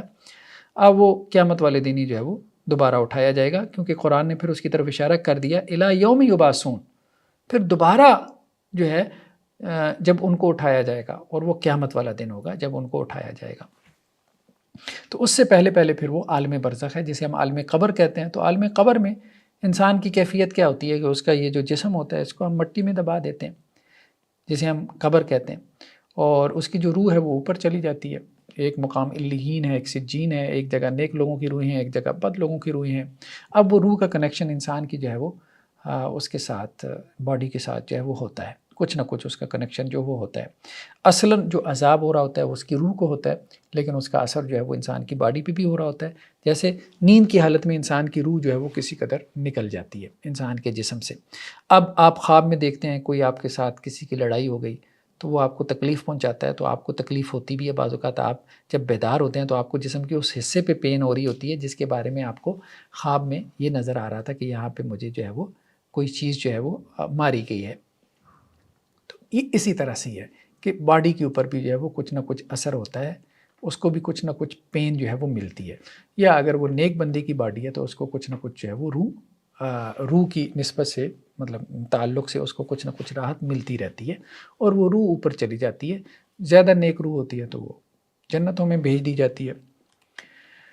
نیکسٹ آیات جو ہیں وہ سورہ نور کی ہیں. سورہ نور جو ہے بنیادی طور پہ خاص آپ یوں کہہ سکتے ہیں کہ اسلامی جو معاشرہ ہے اگر ہم نے اس کو اسلامک ویلیوز کے اوپر کھڑا کرنا ہے کسی بھی مسلم سوسائٹی کو، تو وہ ویلیوز کیا ہو سکتی ہیں، یعنی جن ویلیوز کو اختیار کر کے کوئی سوسائٹی ایک مسلمان سوسائٹی کہلائی جا سکتی ہے. ٹھیک ہے، جیسے ہمارے ہاں بعض لوگ کہہ دیتے ہیں کہ جی دیکھیں جی انگریز تو ہم سے زیادہ مسلمان ہیں.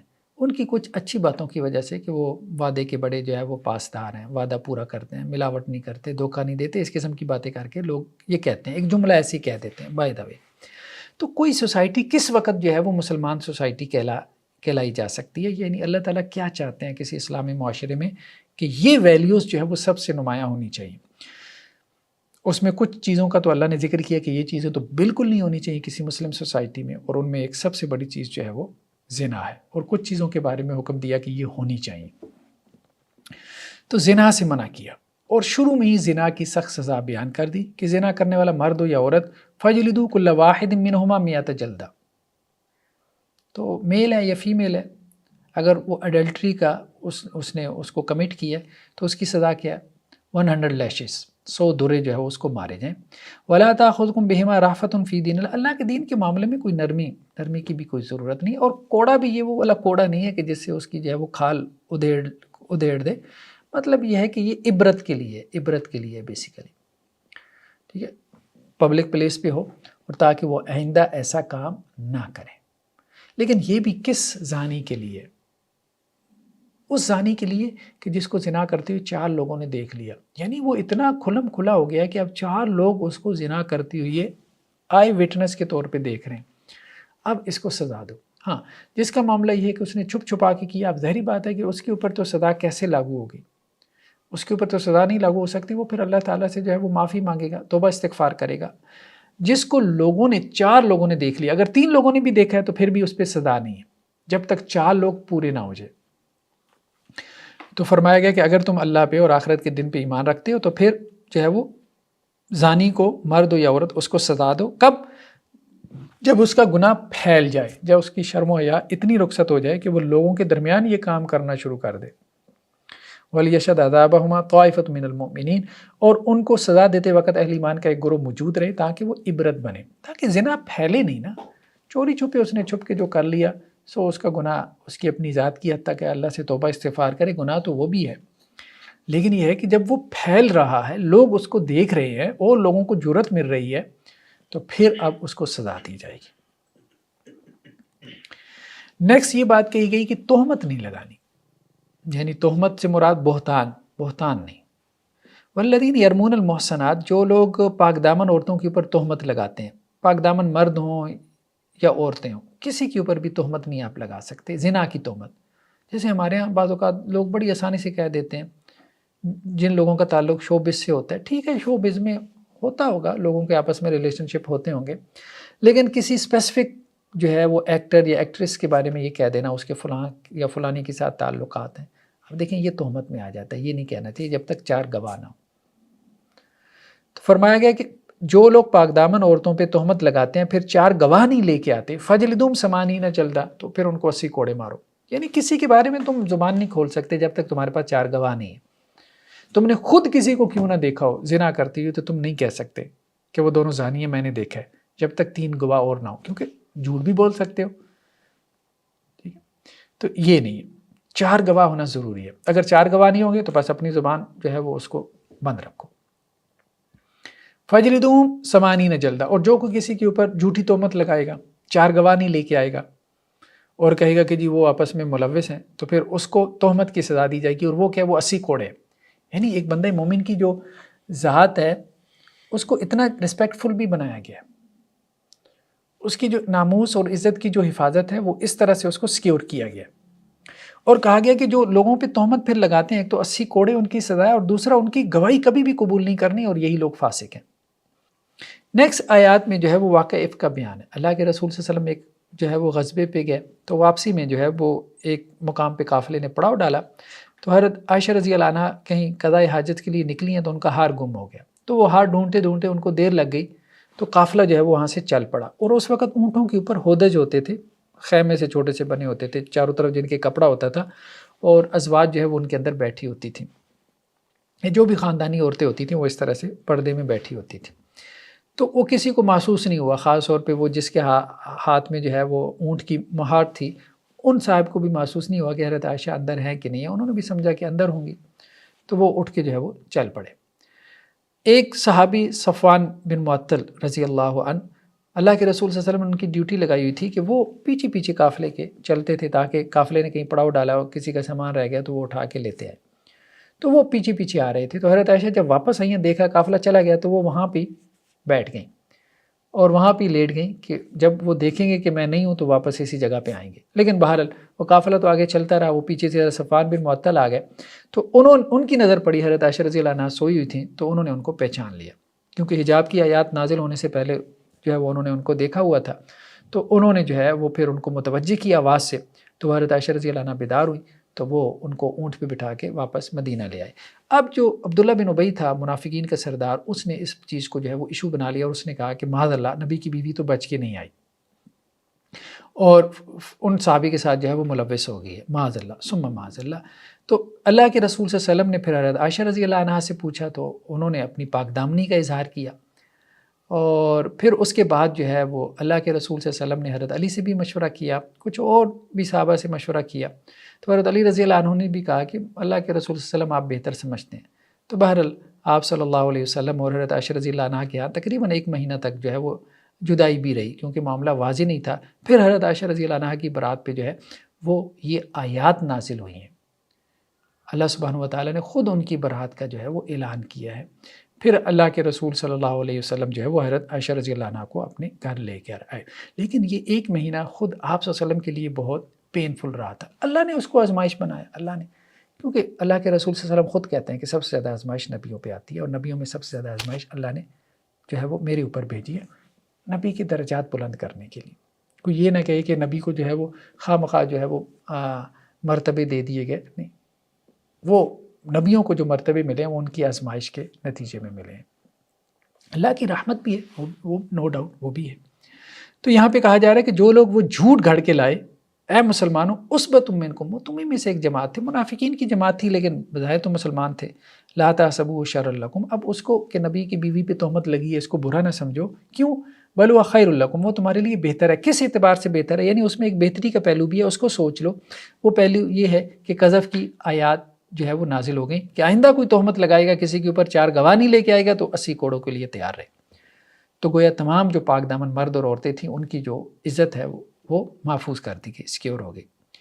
لِكُلِّ امْرِئٍ مِّنْهُمْ مَا اكْتَسَبَ مِنَ الْإِثْمِ، جس نے وہ گناہ کمایا، وہ آگے پروپوگنڈا کیا، وہ خبر پھیلائی چسکے لے لے کے، اس کو تو وہ گناہ ہے ہی ہے، لیکن جس نے وہ اس جو پروپوگنڈے کی سربراہی کی ہے تو اس کے لیے بہت بڑا عذاب اللہ نے تیار کر رکھا ہے، یعنی عبداللہ بن ابی کے لیے۔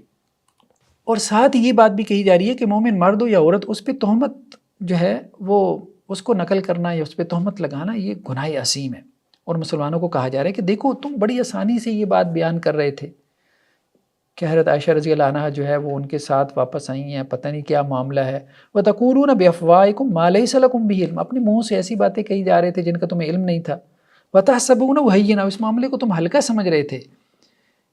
نہیں، ایک پاک دامن عورت کی عزت اور ناموس کا معاملہ تھا، کوئی گواہ بھی نہیں تھا، ایک کسی نے شرلی اڑائی ہے اور سب اس وسوسے میں آ گئے، جیسے ہمارے یہاں آج کل آڈیو ویڈیو لیکس کا بہت چرچا ہے، ٹھیک ہے کچھ آڈیو ویڈیو جو ہے وہ ہو سکتا ہے اصلی بھی ہوں، اوریجنل بھی ہوں، لیکن کچھ فیک بھی ہوتی ہیں، ادھر کے ٹوٹے ادھر کے ٹوٹے جوڑ کے کسی کے بارے میں بھی کچھ بھی، جیسے ہمارے یہاں سوشل میڈیا پہ دیکھتے ہیں، اور کسی کے ساتھ پرسنل چیٹ ہوئی ہے، اس نے اس کے اسکرین شاٹ لگا دیے، دیکھیں جی یہ ہوا وہ ہوا، اندر سے دیکھو تو کچھ بھی نہیں ہوتا، بس ایک سنسنی سی پھیلانے کے لیے کچھ لوگ ایسا کرتے ہیں۔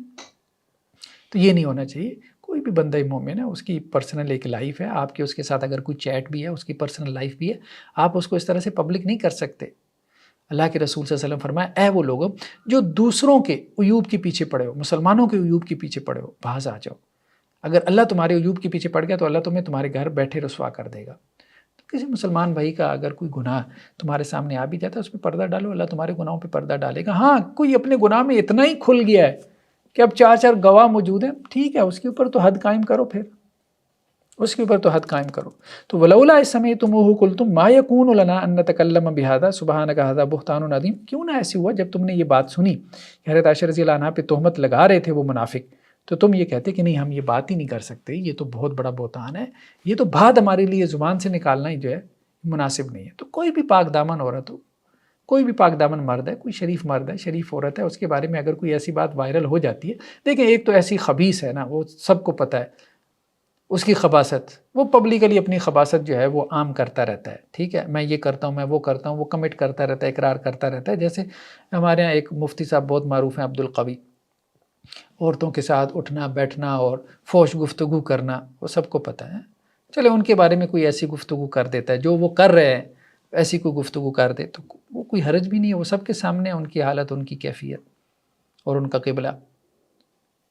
لیکن یہ ہے کہ کوئی شریف مرد ہے، شریف عورت ہے، کوئی عالم ہے، کوئی اللہ سے ڈرنے والا ہے، متقی ہے، پرہیزگار ہے، ٹھیک ہے، یا کوئی اسی طرح سے پولیٹیکل لیڈر ہے، صاف ستھری زندگی گزارنے والا ہے، اس کے بارے میں بھی اس کے اوپر تہمت لگانا، اس کے بارے میں یہ معروف کر دینا، ٹھیک ہے۔ ہاں کسی کی لائف ایسی ہے، گندی لائف ہے، زندگی ہے، سب کے سامنے اسے پرواہ بھی نہیں ہے، کسی کے سامنے اسے کوئی فرق بھی نہیں پڑتا، وہ ایک علیحدہ بات ہے، اس کے بارے میں تو لوگ باتیں کریں گی، لیکن کسی پاک دامن مرد اور عورت کے بارے میں اس کی زندگی تم خراب کر دو اس طرح سے تجسس کر کر کے، سنسنی پھیلا کے، اور چھوٹی چھوٹی باتوں کو جو ہے وہ بڑھا چڑھا کے بیان کر کے، اور پیچھے پتہ نہیں کیا خبر ہے کیا نہیں ہے، تو اس سے بچنا چاہیے، اس سے بچنا چاہیے، یہ تمہارے لیے جائز نہیں ہے۔ اور خاص طور پہ زنا کی تہمت کسی کے بارے میں لگانا، زنا کی تہمت لگانا، تو اس کے لیے تو پھر 4 گواہ ہونے چاہیے، ورنہ تو تمہارے اوپر 80 کوڑے، 80 کوڑوں کے لیے تیار ہو جاؤ، ورنہ اس سے بچ جاؤ۔ نیکسٹ آیات میں اللہ سبحانہ و تعالیٰ نے اسلامی معاشروں میں بے حیائی عام کرنے کے لیے ایک دردناک عذاب کی وعید سنائی ہے، یعنی ایک تو زنا کے اوپر پابندی لگائی، پھر کہا کہ زنا کے جو رستے ہیں نا ان کو بھی بند کرو، یعنی بے حیائی جو زنا کی طرف لے کے جاتی ہے۔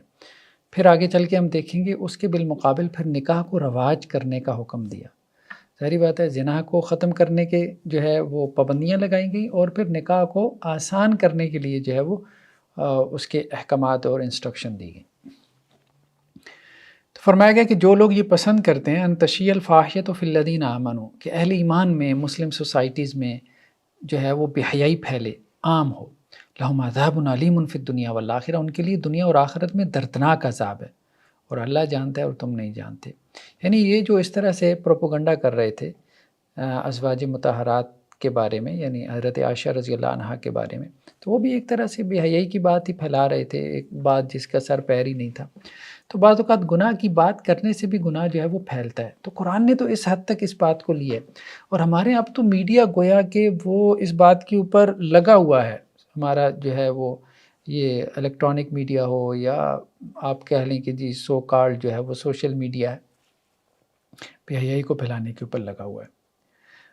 فلم انڈسٹری آپ کی ہو، ڈرامہ انڈسٹری ہو، وہ ایسی ایسی کہانیاں، ایسی ایسی سٹوریز کہ جو ہے وہ شوہر کے جو ہے وہ اپنی بیوی کی بہن یعنی سالی کے ساتھ تعلقات ہیں، اور سسر کے جو ہے وہ اپنی بہو کے ساتھ تعلقات ہیں، بس یہی دکھائے جا رہے ہیں۔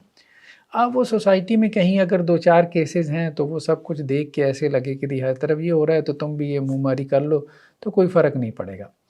تو فرمایا گیا کہ یہ لوگ جو اس طرح سے بے حیائی کو فروغ دیتے ہیں، بے حیائی کا تذکرہ کر کے، تو یہ وہ لوگ ہیں کہ ان کے لیے دردناک عذاب ہے۔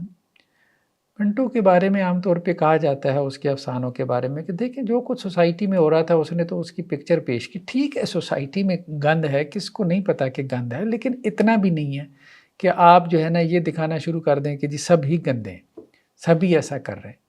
اچھا جو نہیں بھی کر رہے تو وہ بھی لگے کہ جی ان کو بھی ذرا موٹیویشن ملے کہ وہ بھی یہ کرنا شروع کر دیں، اس طرح سے بھی۔ بے حیائی کو ختم کرنے کے لیے اقدامات کرو، مطلب قانون سازی کرو، لیجسلیشن کرو، اس کے لیے جو ہے وہ سٹیپس لو، عملی اقدامات کرو، کو پریکٹیکل جو ہے وہ چیزیں جو ہے وہ لے کر آؤ۔ ہاں اس کا تذکرہ آپ اس اعتبار سے برے انداز میں کریں کہ آپ بے حیائی کے خلاف ایک مہم چلانا چاہتے ہیں تاکہ اس کے حوالے سے کوئی لیجسلیشن ہو سکے۔ جیسے ہمارے ہاں ٹرانسجنڈر کا جب مسئلہ آیا تھا، ٹرانسجنڈر ایکٹ کا، تو ہمارے ہاں بعض مذہبی حلقوں نے اس کے حوالے سے جو ہے وہ مہم سازی کی، تو اس میں کوئی حرج والی بات نہیں ہے۔ لیکن لٹریچر کے ذریعے سے، افسانوں کے ذریعے سے، ڈراموں کے ذریعے سے، فلموں کے ذریعے سے، مطلب ایسے سینز بنا کے بے حیائی کو عام کرنا، جیسے مرد اور عورت آپس میں شیک ہینڈ کر لیں، ڈیٹ پہ چلے جائیں، کسنگ کر لیں، یہ ساری چیزیں اب ہمارے ہاں بہت زیادہ عام ہو چکی ہیں۔ تو کچھ آرٹیکل سوشل میڈیا وغیرہ پہ پڑھنے کو ملتے ہیں جس میں بہت سے ڈراموں کا جو ہے وہ انہوں نے انالیسس دیا ہوتا ہے، بہت سی جو ہے وہ فلم انڈسٹری کا انالیسس کیا ہوتا ہے، تو اس سے اندازہ ہو سکتا ہے کہ یہ انڈسٹری جو ہے وہ اس سوسائٹی کو کس رخ پہ لے کے جانا چاہ رہی ہے۔ نیکسٹ آیات میں اللہ سبحانہ و تعالیٰ یہ بات کر رہے ہیں کہ دیکھو خبیث مرد خبیث عورتوں کے لیے، اور خبیث عورتیں خبیث مردوں کے لیے، پاکیزہ مرد پاکیزہ عورتوں کے لیے، اور پاکیزہ عورتیں پاکیزہ مردوں کے لیے ہیں، ٹھیک ہے۔ اولئک مبرؤون مما یقولون، جن کے اوپر تہمت لگائی جا رہی ہے تو وہ اس سے بری و ذمہ ہے۔ یعنی تہمت کس پہ لگائی گئی تھی؟ حضرت عائشہ رضی اللہ عنہ پہ اور دوسرے صحابی پہ، حضرت صفوان بن معطل پہ، تو دونوں اس سے کیا ہیں؟ وہ بری و ذمہ ہے۔ یہ گویا قرآن میں جو ہے وہ برات آ گئی۔ لہم مغفرۃ و رزق کریم، ان کے لیے مغفرت بھی ہے، یہ آزمائش جو اللہ کی طرف سے آئی ہے، اس کے بدلے میں بہت باعزت رزق بھی اللہ نے ان کے لیے رکھا ہے۔ تو کہا گیا کہ خبیث مرد خبیث عورتوں کے لیے، یعنی دنیا کا قانون یہی ہے کہ بدکار عورتیں بدکار عورتوں کی طرف ہی جاتی ہیں۔ شوبز کے لوگ جو ہیں، ٹھیک ہے، ان کے اندر بے حیائی عام ہوتی ہے، ہم دیکھتے ہیں، مطلب بہت سارے سین جو ہے وہ عام طور پہ وہ کر لیتے ہیں، جو ہمارے یہاں شرفاء جو ہے وہ اس کا سوچ بھی نہیں سکتے، تو وہ ایک دوسرے کی طرف رغبت رکھتے ہیں، ٹھیک ہے۔ جس قسم کا لباس انہوں نے پہنا ہوتا ہے تو وہ لباس بھی جو ہے وہ ایک قسم کا جو ہے وہ فوش لباس ہوتا ہے۔ تو شوبز کی انڈسٹری سے جو تعلق رکھنے والے مرد اور خواتین، وہ ایک دوسرے کی طرف جو ہے وہ انٹرسٹ رکھتے ہیں۔ پاکیزہ اور شریف مرد ایک دوسرے کی طرف جو ہے وہ انٹرسٹ رکھتے ہیں۔ تو یہ دنیا اسی اصول کے اوپر چل رہی ہے۔ پردے دار خاتون جو ہے وہ نیک مرد کو، شریف مرد کو پسند کرے گی، اور شریف مرد پردے دار عورت کو پسند کرے گا، مطلب لائف پارٹنر کے طور پہ، اور ایک بے حیا مرد جو ہے بے حیا عورت کو پسند کرے گا، اور بے حیا عورت جو ہے وہ بے حیا مرد کو پسند کرے گی۔ تو اللہ تعالیٰ نے کہا کہ یہ تو اسی طرح سے چل رہا ہے۔ تو نبی کریم صلی اللہ علیہ وسلم کی زوجیت میں جو ازواج ہیں، تو ظاہری بات ہے کہ وہ اللہ کے رسول صلی اللہ علیہ وسلم کی مزاج کی نسبت سے آپ صلی اللہ علیہ وسلم کی وہ پسند ہے، آپ صلی اللہ علیہ وسلم کی پسند ہے۔ کیونکہ کئی مرتبہ ایسا بھی ہو نکاح کے موقع پہ آپ صلی اللہ علیہ وسلم نے انکار بھی کیا بعض خواتین کو، لیکن جن کو آپ صلی اللہ علیہ وسلم نے اپنی پسند سے اپنی زوجیت میں رکھا، بہرحال ان کا ایک مقام اور مرتبہ تھا، اسی نسبت سے سوچ لیتے، لیکن منافقین نے اس نسبت سے نہیں سوچا۔ نیکسٹ آیات میں اب یہ تو اسلامی جو ایک معاشرہ ہے خاص طور پہ، اس کے بارے میں کہا گیا کہ اس کو آپ نے جن اقدار اور ویلیوز کے اوپر کھڑا کرنا ہے، تو ان میں سب سے بڑی بات یہ ہے، ایک تو اس میں زنا اور ایڈلٹری نہیں ہوگی، اور زنا کی طرف جانے والے جتنے بے حیائی کے راستے ہیں آپ ان پہ قدغنیں عائد کریں گے، ان کو آپ بند کریں گے۔ ایسی تمام فلم انڈسٹری، ایسی تمام ڈرامہ انڈسٹری، ٹھیک ہے، یہ نہیں کہ مولوی یہ کہہ رہے ہیں کہ ہر چیز حرام ہے۔ دیکھیں بات یہ ہے کہ جو بھی آرٹ ہو، کوئی پرپس ہو، پرپزفل جو ہے وہ مطلب کوئی کریشن ہونی چاہیے. یہ کیا کہ آپ معاشرے کو جو ہے وہ آرٹ کے نام پہ فساد کے رخ پہ لگا دیں، انسان کو تباہی کے دہانوں پہ پہنچا دیں، یہ تو آپ کو الاؤ نہیں کیا جائے گا. اور دوسری بات جو آگے چل کے گھروں کے حوالے سے خاص طور پہ رہنمائی دی گئی کہ آپ ایک سوسائٹی میں رہتے ہیں، مختلف خاندان ہیں، گھر ہیں، آپس میں تعلقات ہیں، رشتہ داریاں ہیں، دوستیاں ہیں، آنا جانا ہے، فیملی ریلیشن شپ ہیں. تو ایک دوسرے کے گھر جانے کے آداب ہیں. کہا گیا کہ اہل ایمان دوسروں کے گھروں میں جو ہے وہ بغیر اجازت کے داخل نہیں ہونا. اس زمانے میں عام طور پہ جیسے گھروں کے سامنے کوئی کرٹن پردہ ہے لٹک رہا ہے، کسی نے اگر اندر داخل ہونا تھا تو وہ السلام علیکم اونچی آواز سے کہتا تھا، یہ اجازت طلب کرنا تھا. ساری بات ہے، ڈور بیلز تو نہیں ہوتی تھی اس وقت ہے کہ گھر کے باہر کوئی گھنٹی لگی ہے جس کو وہ بجائیں، ایسا نہیں ہوتا تھا. تو وہ سلام کہہ کے اجازت طلب کرتے تھے. تو یہی کہا گیا تھا کہ 3 مرتبہ سلام کریں، اگر اندر سے آواز نہ آئے، جواب نہ آئے تو واپس چلے جائیں. ذالکم خیر لکم لعلکم تذکرون، یہ تمہارے لیے بہتر ہے تاکہ تم نصیحت حاصل کرو. تو اب یہ دوسروں کے گھروں میں جانے کا جو ہے وہ آداب سکھائے جا رہے ہیں. بھلے آپ کے چچا کا گھر ہے، خالہ کا ہے، لیکن دیکھیں وہاں آپ کی فیمیل کزنز ہیں، اب وہ گھر میں کام کاج کر رہی ہیں، پتہ نہیں کسی وقت پردے سے ہیں نہیں ہیں، ٹھیک ہے، کبھی فرش دھو رہی ہیں، کبھی برتن دھو رہی ہیں، کبھی کسی اور کام میں لگی ہیں، مصروف ہیں. تو ایسے میں جو ہے وہ آپ ان کے گھر میں اس طرح سے داخل نہ ہوں کہ وہ اس کو ناپسند جانے کہ ہمیں اس حالت میں اس نے کیوں دیکھا. تو گھر میں جو ہے وہ اجازت لے کے داخل ہو، یہ آداب میں سے. نیکسٹ آیات میں اہل ایمان کو یہ حکم دیا جا رہا ہے کہ کل المؤمنین یغضوا من ابصارہم، اپنی نظروں کو جو ہے وہ دبا کے رکھیں. یہ نہیں کہ راستے میں چلتی اپنی آنکھیں بند کر لیں، آنکھیں بند کرنے کا نہیں کہا گیا، ظاہری بات ہے کسی چیز سے ٹکرا جائیں گے. نظروں کے اندر حیا ہونی چاہیے، اپنی نظریں جو ہے وہ جھکا کے نیچی رکھنی چاہیے. جیسے کسی خاتون کے ساتھ ضرورت کے تحت بات چیت بھی کرنی ہے، اگر آپ کا کوئی ورک انوائرمنٹ ایسا ہے تو نظروں کے اندر حیا ہونی چاہیے. نظروں میں جو ہے نا آوارہ پن نہ ہو، آوارگی نہ ہو. وَيَحْفَظُوا فُرُوجَهُمْ، اور اپنی شرمگاہوں کی حفاظت کریں، کیونکہ زنا کا یہ مقدمہ ہے. سب سے پہلے نظر بازی کرے گا، پھر خواتین بھی ایسا لباس پہن کے آ جاتی ہیں. تو اب وہ کہتی ہیں کہ جی ہمیں تو آزادی ہونی چاہیے لباس پہننے کی. دیکھیں بات یہ، جب آپ ایسا لباس پہن کے آئیں گی اور مرد آپ کو گھورے گا، پھر آپ کہیں گے کہ جی ہراسمنٹ ہو رہی ہے، اور پھر اس کے اوپر قانون سازی ہوگی کہ اتنے سیکنڈ سے زیادہ اگر گھورا تو یہ ہراسمنٹ ہوگی. پھر نتیجہ یہاں تک نکل آئے گا. تو اس سے پہلے وہ اپنے آپ کو سمیٹ کے رکھیں خواتین، اور مردوں کو ساتھ میں حکم دے دیا کہ مرد اپنے آپ کو سنبھالیں، عورتیں اپنے آپ کو سنبھالیں. یہ تو نہیں کہ آپ صرف ایک فریق کو کہیں کہ وہ اپنے آپ کو سنبھالے، نہیں، یہ ہم نہیں کہہ سکتے. نہ ہم صرف عورتوں کو کہہ سکتے ہیں کہ جی بس وہی پردے پہ لگی رہیں اور مرد جو مرضی کرتا رہے. ہاں، اس بیچاری نے پورا پردہ کر لیا تو اب یہ اس پردے میں بھی جو ہے وہ ایک آنکھ ڈھونڈنے کی کوشش کر رہا ہے، کسی طرح اس کا کچھ حصہ نظر آ جائے، یہ اس طرح سے جو ہے وہ شیطان بنا ہوا. نہیں، ایسا بھی نہیں ہے. مرد کو بھی کہا گیا اپنی نظروں کو دبا کے رکھو، اپنی نظروں کو جو ہے وہ کنٹرول میں رکھو، اور اپنی شرمگاہوں کی حفاظت کرو، یہ تمہارے لیے بہتر ہے. اور اسی طرح سے مومن عورتوں کو بھی کہا گیا یغضضن من ابصارہن ویحفظن فروجہن، کہ وہ بھی اپنی نظریں جو ہے وہ دبا کے رکھیں، وہ بھی اپنی نظروں کو آوارہ نہ کریں. آوارہ نظر کیا ہوتی ہے؟ جیسے پورے کسی کے سامنے جو ہے نا فریق مخالف، اپوزٹ جینڈر کے وجود کا جائزہ لینا ہے، اس کو ماپنا شروع کر دے، اپنی نظر سے تولنا شروع کر دے کیا ہے کیا نہیں ہے وہ. وَيَحْفَظْنَ فُرُوجَهُنَّ، اور اپنی شرمگاہوں کی وہ عورتیں بھی حفاظت کریں. اور عورتوں کو اضافی حکم کیا دیا گیا؟ وَلَا يُبْدِينَ زِينَتَهُنَّ إِلَّا مَا ظَهَرَ مِنْهَا، اپنی زیب و زینت ظاہر نہ کریں سوائے اس کے کہ جو ظاہر ہو جائے، از خود ظاہر ہو جائے، جس میں ان کی انٹینشن نہ ہو. لیکن خود بخود اپنی زیب و زینت ظاہر کریں گی تو پھر تو ظاہری بات ہے مردوں کو اپنی طرف اٹریکٹ کریں گی. جب اٹریکٹ کریں گی تو پھر یہ تو نہ کہیں کہ جی ہراسمنٹ ہو رہی ہے، وہ ہمیں کیوں تنگ کر رہے ہیں.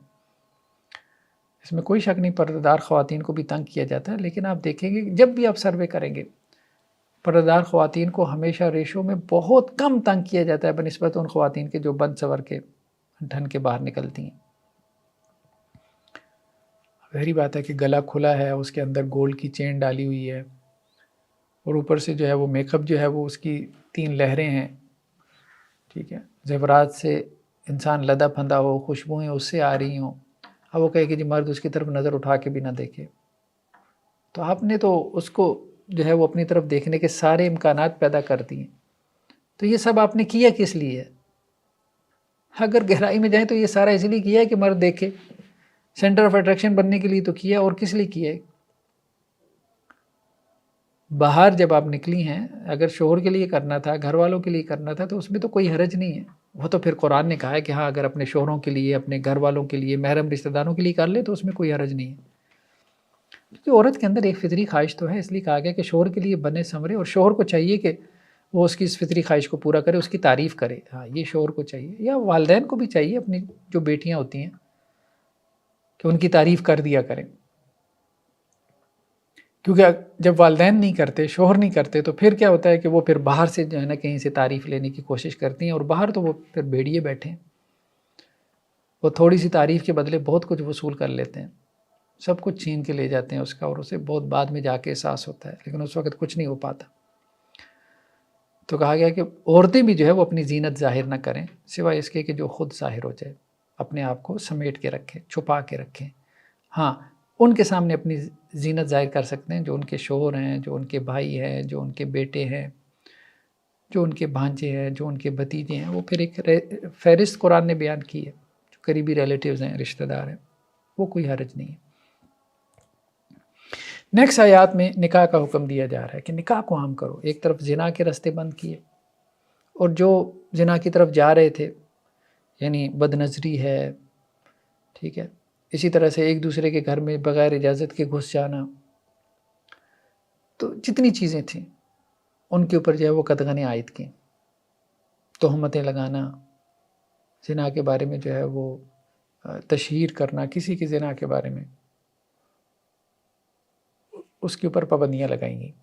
زنا کو بند کرنے کے جو ہے وہ بہت سے احکامات دیے گئے. دوسری طرف نکاح کو رواج دیا گیا، نکاح کو عام کرو، فیملی جو ہے اس کو وجود میں لے کے آؤ، خاندان کو رواج دو. جیسے یورپ میں فیملی سسٹم ختم ہو گیا کیونکہ زنا عام ہو گیا نا. اب انسان کی خواہش ویسی پوری ہو رہی ہے تو وہ کہتا ہے اگر مجھے باہر سے جو ہے وہ دودھ مل رہا ہو تو میں کیوں بھینس پالوں، اس کا خرچہ کیوں برداشت کروں. یہ صورتحال بنی ہوئی ہے. کوئی باپ بننے کو تیار ہی نہیں ہے اب، کیونکہ اس کی خواہشات ویسی پوری ہو جاتی ہیں. ہمارے ہاں تو یہ ہے کہ وہ کہا گیا کہ ایسے خواہش پوری نہیں کر سکتے تو اب بیوی کا بوجھ اٹھاؤ، مالی بوجھ اٹھاؤ، اس کے بچوں کا بھی اٹھاؤ، ذمہ داری اٹھاؤ. اس طرح سے ایک بیلنس لائف گزارو. خواہش بھی پوری ہوگی، اس ذمہ داری کی وجہ سے وہ خواہش ذہن پہ سوار نہیں ہوگی، بیلنس رہو گے، بیلنس لائف. یہ نہیں کہ ہر وقت انسان کے ذہن پہ جو ہے وہ خواہش ہی سوار ہے، جنس کی خواہش، اور وہ جنسی حیوان ہی بن کے رہ جائے. ایسا نہیں ہوگا. پھر فیملی لائف میں آ کے اپنی خواہش کو پورا کرو. وَأَنكِحُوا الْأَيَامَ مِنكُمْ وَالصَّالِحِينَ مِنْ عِبَادِكُمْ. دیکھو نکاح کر دیا کرو بے نکاحوں کا، جن کی شادی نہیں ان کی نکاح کرو. یہ سوسائٹی میں ہم لوگوں کو مخاطب کیا جا رہا ہے، خاص طور پہ والدین کو. اور جو تمہارے نیک غلام ہیں، لونڈیاں ہیں، ان کی بھی، اپنے ملازموں کی بھی نکاح کرو. اب تو غلام لونڈی نہیں ہے لیکن ملازم تو ہیں، ان کی بھی نکاح کرو، نکاح کو عام کرو. اب تو یہ ہوتا ہے کہ والدین اپنی بیٹیوں کو بٹھائے رکھتے ہیں، 30+ میں ہو جاتی ہیں، 35 اوور ایج ہو جاتے ہیں، شادیاں نہیں ہوتی کیونکہ اتنی لمبی لمبی فہرستیں ہیں، یہ ہونا چاہیے، وہ ہونا چاہیے، مرد کی طرف سے بھی، عورت کی طرف سے بھی، لڑکی کی طرف سے بھی، لڑکے کی طرف سے بھی. ایسی ایسی ڈیمانڈز ہیں. جب اوور ایج ہوتے ہیں پھر رشتے ملتے ہی نہیں، اور آپ ایک پوری نسل آگے آ رہی ہے بغیر شادیوں کے. بہت خطرناک صورتحال ہے. اور جن کی ہو بھی رہی ہیں بہت جلدی ڈائیورسز ہو رہی ہیں. ایکسپیکٹیشن لیول اتنے زیادہ بڑھ گئے ہیں، اس کو کوئی میٹ ہی نہیں کر پا رہا. بہت زیادہ کاؤنسلنگ کی صورت ہے. ہم نے اس حوالے سے جو ہے وہ ایک زواج کورس میں میرج کورس ہمارے یوٹیوب چینل پہ موجود ہے. وہ 8 ایپیسوڈ میں یہاں پہ ہم نے ناہت چینل کے تحت جو ہے وہ اس کو ریکارڈ کروایا. اس کو دیکھیں. فیملی لائف جو پرابلمز ہیں میریٹل لائف کے، پھر اس کے سلوشنز کیا ہیں. بہت پرابلمز ہیں. اس کی وجہ سے ہمارا خاندان کا ادارہ جو ہے وہ ٹوٹ رہا ہے، بہت سی آزمائشوں کا شکار ہے. تو فرمایا جا رہا ہے یکون فقراء یغنیہم اللہ من فضلی. ان کی شادی اس لیے نہیں کر رہے کہ وہ فقیر ہیں، محتاج ہیں، مرد کے پاس کچھ نہیں ہے، جاب نہیں لگی، ابھی 15-20 لاکھ ہونا چاہیے شادی کے لیے، پھر شادی کریں گے. اور زنا کرنے کے لیے تو اس کو 200-400 روپے چاہیے. کسی بھی ٹریفک سگنل سے کوئی لڑکی پکڑے اور لے کے چلا جائے. یہ صورتحال ہے. تو زنا کیوں نہیں عام ہوگا جب زنا اتنا سستا ہو جائے گا؟ اور نکاح کو اتنا مہنگا کر دیے، اور وہ 15-20 لاکھ کر کے شادی کرتے ہیں، وہ 2 ہفتے نہیں چلتی. تو پیسوں سے کون سی شادی چلتی ہے؟ کروڑوں لگا دیں، پیسوں سے شادی نہیں چلتی. شادیاں چلتی ہیں اخلاق سے، رویوں سے. وہ اخلاق رویے کیسے بہتر ہوں گے؟ دین پڑھنے سے. دین پڑھے. دین کو اسٹڈی کریں، دین کے ساتھ اپنا تعلق بہتر کریں، اللہ کا ڈر اور خوف پیدا ہوگا تو پھر دوسرے کے حقوق ادا کریں گے نا۔ اللہ کا ڈر اور خوف ہے ہی نہیں، کھینچتا نہیں چلی رہے گی، وہ کہے گا میرا حق، وہ کہے گی میرا حق، بس اسی لڑائی میں جو ہے وہ سیپریشن ہو جائے گی۔ تو فرمایا گیا کہ اگر وہ فقیر ہیں تو اللہ تعالیٰ ان کو غنی کر دے گا۔ اس ڈر سے شادی نہیں کر رہے کہ فقیر ہیں، نہیں، کرو شادی کرو، اپنے آپ کو بچاؤ۔ اب ہمارے ہاں کیا ہوتا ہے، 14-15 سال میں بچہ جوان ہو جاتا ہے، 30 سال میں جا کے اس کی شادی ہو رہی ہے، اس کی پوری جوانی جو ہے آزمائش میں گزرتی ہے۔ کوئی اپنے آپ کو بچا لیتا ہوگا، لیکن اکثر و بیشتر کیا ہے، بدکاری میں پڑ جاتے ہیں، اور نہیں تو گندی ویڈیوز دیکھنا شروع کر دیتے ہیں یا میسٹربیشن میں پڑ جاتے ہیں، کہیں نہ کہیں جا کے جو ہے وہ کوئی نہ کوئی نفسیاتی مریض بھی بن جاتے ہیں، مینٹل النس کا شکار ہو جاتے ہیں، پورن ایڈکٹ ہو جاتے ہیں۔ بہت مسائل ہیں، میلز میں بھی فیمیلز میں بھی، یہ شادیاں نہ کرنے کی وجہ سے ہے، اور اس میں بھی خاص طور پہ پیرنٹس توجہ نہیں دے رہے۔ اور پھر خاندان میں اگر پیرنٹس نہیں دے رہے، چچا ہے، ماموں ہے، کوئی بڑا ہے جس کو اللہ تعالیٰ نے سمجھدار بنایا تو وہی توجہ دلا دے، والدین کو دلا دے، بھائی شادیاں کرو ان کی۔ ہر ایک نے جو ہے وہ اتنی ایکسپیکٹیشن رکھی ہوئی ہیں کہ ایسا رشتہ، وہ رشتہ کبھی ملتا ہی نہیں ہے۔ ہاں کسی کو کوئی آئیڈیل مل جاتا ہے بڑے سالوں کے بعد، اسے ہاں لگتا ہے ہاں بھائی یہ میرا آئیڈیل ہے، اور وہ اسے شادی کرنا چاہتا ہے، وہ کہتا ہے بھائی تم میرے آئیڈیل نہیں ہو، میں تو تمہارا ہوں لیکن تم میرے آئیڈیل نہیں ہو، میں تم سے نہیں کر سکتا۔ یہ صورتحال ہے۔ شادیاں کریں، بس زندگی ہے، تھوڑی سی زندگی ہے، بس کتنی زندگی ہے یہ، 60 سال کی، 20 سال تو ویسے ہی گزر جاتے ہیں، باقی 40 سال ہے، 40-50 سال ہے، بس وہ گزارنے آپ نے۔ اصل لائف تو آخرت کی لائف ہے، وہاں پہ جو حقیقی زندگی ہے، اتنی لمبی زندگی، اس میں آپ کا لائف پارٹنر، یہ چھوٹی سی زندگی کے لیے چلے ٹھیک ہے، محنت کرنی چاہیے، جانچ پڑتال کر لیں، اب اس کے لیے آدھی زندگی لائف پارٹنر تلاش کرنے میں گزار دیں، بس ٹھیک ہے، ایسی انسان ہے، سارے انسان ایسی ہیں، بس گزارا کریں۔ اور اللہ نے جو یہ زندگی بنائی ہے، اس آزمائش میں سے کامیابی سے گزرنا ہے، بس وہ کسی طرح سے گزر جائیں بس۔ نیکسٹ آیات میں اللہ سبحانہ و تعالیٰ بندہ مومن کے دل میں جو ایمان کا نور ہے اس کی مثال بیان کر رہے ہیں، بہت پیاری مثال ہے، قرآن مجید کا بہت پیارا مقام ہے۔ فرمایا اللہ زمین اور آسمانوں کا نور ہے، اور اللہ کی نور کی مثال جیسا کہ ایک طاقچہ ہے۔ پرانے زمانے میں جیسے گھروں میں وہ بڑا سا ایک آلہ جسے ہم کہتے تھے اپنی پٹواری زبان میں، تو اس آلے میں جو ہے وہ ایک چراغ رکھتے تھے یا ایک بتی رکھتے تھے، اس کی روشنی پورے گھر کے سین میں پھیل جاتی تھی۔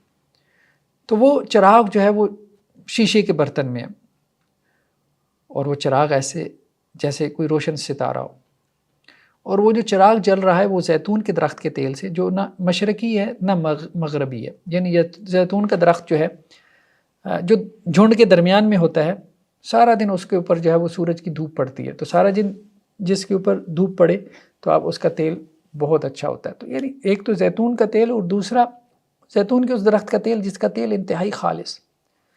اب وہ خالص تیل جلے گا تو روشنی پیدا کرے گا، پھر وہ چراغ جو ہے وہ ایک شیشے کے برتن میں، اس سے شیشے کے برتن میں ہونے کی وجہ سے روشنی اور بڑھ گئی، پھر وہ اونچے مقام پر ہے، اس سے روشنی اور پھیل گئی، یعنی انتہائی روشنی کی مثال جو قدیم زمانے میں ہو سکتی تھی وہ اللہ تعالیٰ نے بیان کی کہ بندہ مومن کے دل میں جو ایمان کا نور ہے وہ ایسے ہوتا ہے۔ یعنی طاقچے سے مراد جیسے یہ سینہ ہے، یہ ایک طاقچہ ہے، اس کے اندر ایک چراغ ہے جو انسان کا دل ہے، ٹھیک ہے، اور اس چراغ کے اندر پھر دل کے اندر جیسے وہ زیتون کا تیل جیسے جل رہا ہے، تو اسی طرح سے انسان کے اندر جیسے ایمان کی جو کیفیت ہے،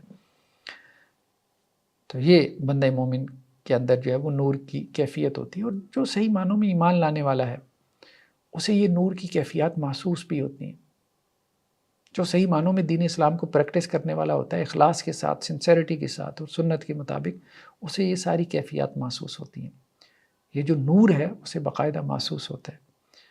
تو اللہ سبحانہ و تعالیٰ فرما رہے ہیں نور علی نور، یعنی یہاں دو نوروں کا تذکرہ کیا، ایک تو یہ ایمان کا نور، اور ایک اس سے پہلے بندہ مومن میں ایک اور نور ہوتا ہے جیسے نور فطرت کہتے ہیں، یعنی بندہ مومن فطری طور پہ طبعاً شریف النفس ہوتا ہے، یعنی ابھی وہ اسلام کی طرف نہیں بھی آیا نا، تو پیدائشی طور پہ اس کے اندر شرافت ہوگی، اس کے اندر امانت ہوگی، اس کے اندر صدق یعنی سچائی ہوگی، اس کے اندر اخلاص ہوگا، وہ لوگوں کے کام آئے گا، ویلفیئر کا کام کرے گا، نور علی نور۔ تو ایک تو فطرت میں اس کے نور تھا، نیکی تھی، اور ایک پھر اس کے اوپر وحی کی روشنی بھی آ گئی، وحی کی نیکی بھی آ گئی، وحی کا نور بھی آ گیا، تو نور علی نور ہو گیا۔ نیکسٹ آیات میں اللہ سبحانہ و تعالیٰ یہ بیان کر رہے ہیں کہ اللہ تعالیٰ نے ان لوگوں سے وعدہ کیا ہے کہ جو ایمان لے کے آئیں اور نیک عمل کریں، لَيَسْتَخْلِفَنَّهُمْ فِي الْأَرْضِ كَمَا اسْتَخْلَفَ الَّذِينَ مِن قَبْلِهِمْ، کہ اللہ تعالیٰ انہیں زمین میں خلافت عطا کرے گا، یعنی انہیں زمین، وہی بات جو پچھلے پارے میں بھی گزری کہ زمین کا اللہ تعالیٰ انہیں وارث بنائے گا، جیسا کہ پچھلی قوموں کو اللہ نے زمین میں خلافت اور نیابت عطا کی۔ دو شرطیں ہیں، اگر جو ہے مسلمان صحیح معنوں میں ایمان لے آئیں اور نیک عمل کرتے رہیں تو پھر اللہ تعالیٰ انہیں زمین کی خلافت عطا کریں گے، لیکن اس کے لیے انہیں نیک عمل کرنا پڑے گا، صرف ایمان کافی نہیں ہے، ایمان تو لانا ہی ہے، زبان سے بھی ایمان لانا ہے، دل سے بھی ایمان لانا ہے، ٹھیک ہے، اور اس کے ساتھ ساتھ اپنے عمل کی بھی اصلاح کرنی ہے۔ جسے کہتے ہیں بندے کا پتر تو بننا پڑے گا مسلمانوں کو، تو مسلمان اگر دین اسلام کو پریکٹس کرنا شروع کر دیں صحیح معنوں میں، ہم نے کہا تھا کہ ہر بندہ اپنی ذمہ داری ادا کرے جو اس کی ذمہ داری ہے، جیسے سورہ مومنون کی شروع کی آیات ہم نے پڑھ لی، انہیں کو اپنے ذہن میں لے آئیں عمل صالح کے طور پہ، ٹھیک ہے، کہ لوگ اپنی جو ہے وہ امانتوں کو پورا کریں، جو ان کے پاس سرکاری عہدے ہیں ان میں خیانت نہ کریں، اپنی اتھارٹی کو ابیوز نہ کریں، اور اللہ کی بھی عبادت کریں، اخلاق کو بھی بہتر بنائیں، ٹھیک ہے نا، دو ہی چیزیں ہیں، اللہ کے ساتھ ہمارا تعلق بہتر ہو جائے یعنی ہماری عبادت اچھی ہو جائے، بندوں کے ساتھ ہمارا تعلق بہتر ہو جائے یعنی ہمارے اخلاق اچھے ہو جائیں۔ اور اخلاق سے مراد یہ پروفیشنل ایتھکس نہیں ہے کہ ایک سیلز مین جو ہے وہ چائے کی پیالی آپ کو اس لیے پلا رہا ہے کہ اس کو پتہ ہے کہ میں نے اس کی جیب سے اس کے پیسے کاٹ لینے ہیں، یا بوتل آپ کو اس لیے آفر کر رہا ہے کہ اس کو پتہ ہے کہ میں نے اس کی جیب سے اس کے پیسے کاٹ لینے ہیں، یہ سیلز مینوں والے اخلاق نہیں۔ اخلاق وہ جو اسلامی اخلاق ہیں، جو ہمارے علم میں ہے، کسی کے ساتھ ظلم نہیں کرنا، کسی کے ساتھ زیادتی نہیں کرنی، کسی کے ساتھ دھوکہ نہیں کرنا، کسی کے ساتھ فراڈ نہیں کرنا، جھوٹ نہیں بولنا، کسی کی غیبت نہیں کرنی، چغلی نہیں کھانی، کسی کی جو ہے وہ زمین نہیں دبانی، کسی سے رشوت نہیں لینی، کسی سے سود نہیں کھانا، یہ جو اخلاق ہیں، کسی کا باطل طریقے سے غلط طریقے سے مال نہیں کھانا، فریب سے، جھوٹی قسمیں اٹھا کے نہیں۔ وَلَا يُمَكِّنَنَّ لَهُمْ دِينَهُمُ الَّذِي ارْتَضَىٰ لَهُمْ وَلَا يُبَدِّلَنَّهُم مِّن بَعْدِ خَوْفِهِمْ أَمْنًا، اور پھر ہم زمین میں ان کو تمکن دیں گے، اقتدار دیں گے، اور خوف کے بعد امن کی جو ہے وہ کیفیت پیدا ہو جائے گی، یعنی ابھی تو وہ ڈر رہے ہیں لیکن پھر امن کی۔ ہمارے ہاں دیکھیں، یہاں پاکستان میں لوگ مایوس ہو چکے ہیں، صحیح بات ہے، اس سسٹم سے مایوس ہو چکے ہیں، جو اچھا ذہن ہے باہر جا رہا ہے، برین ڈرین ہو رہا ہے، پاکستان میں اپنی صلاحیتیں لگانے کو تیار ہی نہیں ہے۔ کیا کریں، اس ملک میں نہ آپ کی لائف سیکیور ہے، نہ آپ، جیسے ایک صاحب جو باہر رہتے ہیں وہ تبصرہ کر رہے تھے کہ یہاں پاکستان میں آ کے ایسے لگتا ہے جیسے سب فرسٹریٹڈ ہیں، سب ظلم ہی اتنا ہے، کیوں نہ فرسٹریشن ہو، ہر بندہ، ہر محکمہ آپ کو کھانے کو تیار بیٹھا ہوا ہے، آپ کے ساتھ ظلم و ستم اس نے روا رکھا ہوا ہے، حکومتیں تو کر ہی رہی ہیں، نیچے جو ان کے کارندے ہیں وہ جو آپ کے سر کے اوپر مسلط ہیں، وہ جو آپ کے ساتھ ہو رہا ہے، ایسی عجیب و غریب قسم کی آپ کہہ لیں کہ جی صورتحال بنی ہوئی ہے، تو بندہ کیوں نہ فرسٹریٹڈ ہو، اور فرسٹریشن ادھر ادھر نکلتی رہتی ہے۔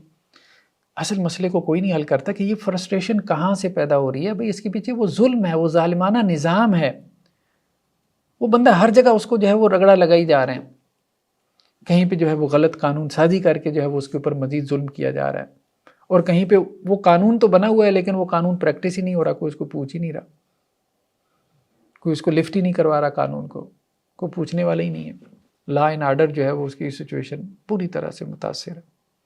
یہ صورتحال ہے، کہیں قانون ٹھیک نہیں ہے، کہیں قانون ہے تو اس کی دھجیاں اڑائی جا رہی ہیں، تو ایسے میں ہر بندہ پریشان، فرسٹریٹڈ ہے، وہ کیا کرے، کچھ کر ہی نہیں سکتا، اکیلا کیا کرے، اتنے بڑے سسٹم میں کیا کر سکتا ہے، جہاں اتنے بڑے مگرمچھ بیٹھے ہو، کیا کر سکتا ہے، وہ کڑتا ہے، پھر وہ فرسٹریشن عام جو عوام الناس ہوتی ہے اس کی فرسٹریشن وہ پھر نکلتی ہے،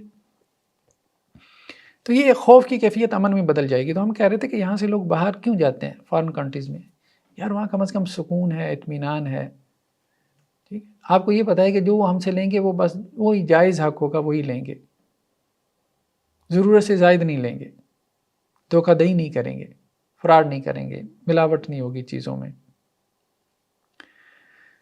تو اللہ سبحانہ و تعالیٰ کہہ رہے ہیں کہ اگر اہل ایمان یہ کام کر لیں کہ ایمان لانے کے بعد اپنا عمل ٹھیک کر لیں تو اللہ تعالیٰ انہیں زمین کا اقتدار بھی دیں گے، اور یہ زمین ان کے لیے پرامن ہو جائے گی، پیسفل ہو جائے گی، خوف کی کیفیت جاتی رہے گی۔ یعبدوننی لا یشرکون بی شیئا، پھر وہ میری عبادت کرے، میرے ساتھ کسی کو شریک نہ ٹھہرائیں۔ لیکن جو کوئی اس کے بعد کفر کرے گا تو وہی لوگ فاسق ہیں. جو اس کے اوپر نہیں آ رہا تو وہ اب فاسق و فاجر ہیں. جو یہ کرنے کو تیار نہیں ہے، ایمان کے بعد اپنے عمل درست کرنے کو تیار نہیں ہے، تو وہ فاسق ہیں. پھر وہ نہیں چاہتا کہ سوسائٹی جو ہے وہ صحیح بنیادوں کے اوپر استوار ہو، یہ قوم جو ہے وہ سدھرے. وہ چاہتا ہی نہیں ہے کہ یہ قوم سدھرے. وہ بس اپنی عیاشی چاہتا ہے، بس اپنی موج مستی چاہتا ہے. وہ بس اپنا پیٹ کا دوزخ جو ہے وہ بھرنا چاہتا ہے.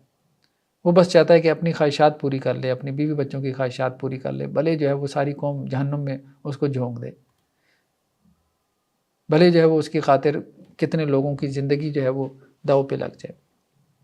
یہ صورت ہمارے یہاں سیاست کے لیے کتنی قتل و غارت ہوتی ہے. کراچی میں دیکھیں کتنی کلنگ ہوتی ہے اپنی سیاست کے لیے. 2-4 سیٹوں کے لیے ہمارے یہاں کتنی قتل و غارت ہو جاتی ہے. نیکسٹ آیات میں پھر پردے کے حوالے سے کچھ احکامات کا تذکرہ ہے، خاص طور پہ گھروں میں جو آپ کے قریبی لوگ ہوتے ہیں، آنے جانے والے. جیسے گھروں میں آپ کے ملازم ہیں، 10 سال 15-20 سال سے ملازم ہیں، ظاہری بات ہے وہ گھروں میں آتے جاتے ہیں، کام کاج کرتے ہیں. تو اب ان کے لیے کہا گیا کہ 3 قسم کے اوقات ہیں جس میں وہ اجازت لے کے آئیں. اور 3 قسم کے اوقات میں یہ بھی کہا گیا کہ آپ کی اولاد کو بھی آپ سے اجازت لے کے آپ کے بیڈ روم میں آنا چاہیے، کیونکہ یہ 3 پردے کے اوقات ہیں. کہا گیا کہ اہل ایمان جو تمہارے غلام ہیں، یا آج کل کہیں جو تمہارے ملازم ہیں، اور تمہارے وہ بچے جو ابھی بلوغت کی عمر کو نہیں پہنچے، ڈیپینڈنٹ ہیں تمہارے اوپر، تو 3 جو اوقات ہیں، یعنی فجر سے پہلے، اور دوسرا ظہر کے وقت جب تم قیلولہ کرتے ہو. ظہر کے وقت بھی بندہ بعض اوقات آرام کرنے کے لیے لیٹ جاتا ہے، تو میاں بیوی یہ ان کے پردے کے اوقات ہیں. اور تیسرا عشاء کے بعد کا وقت، جس میں میاں بیوی ذرا کھلے ہو کے لیٹتے ہیں. ایسے میں جب کہ میاں بیوی جو ہے وہ آپس میں راز و نیاز کی باتیں کر رہے ہوں، یا آپس میں جو ہے وہ رومانس کی کیفیت میں ہوں، تو بچے اگر اچانک آ جائیں یا کوئی ملازم آ جائے تو ظاہری بات ہے وہ بھی اس کو جو ہے وہ اچھا محسوس نہیں کریں گے. تو میاں بیوی کو بھی ایک تو احتیاط کرنی چاہیے، اور دوسرا یہ ہے کہ بچوں کو بھی اس حوالے سے جو ہے وہ ہدایت ہونی چاہیے کہ جب بھی آنا ہے بیڈ روم کا دروازہ جو ہے وہ ناک کر کے آنا ہے. صحابہ میں بھی اصل میں بعض تفسیری روایات میں ملتا ہے کہ حضرت عمر رضی اللہ عنہ اپنی اہلیہ کے ساتھ جو ہے وہ پردے کی حالت میں تھے. تو ایسے میں جو ہے وہ ان کے بیٹے وہ داخل ہوئے اور انہوں نے اپنے والدین کو اس حالت میں دیکھ لیا، جس سے ایک عجیب سی کیفیت بعض اوقات والدین کے لیے بھی پیدا ہو جاتی ہے.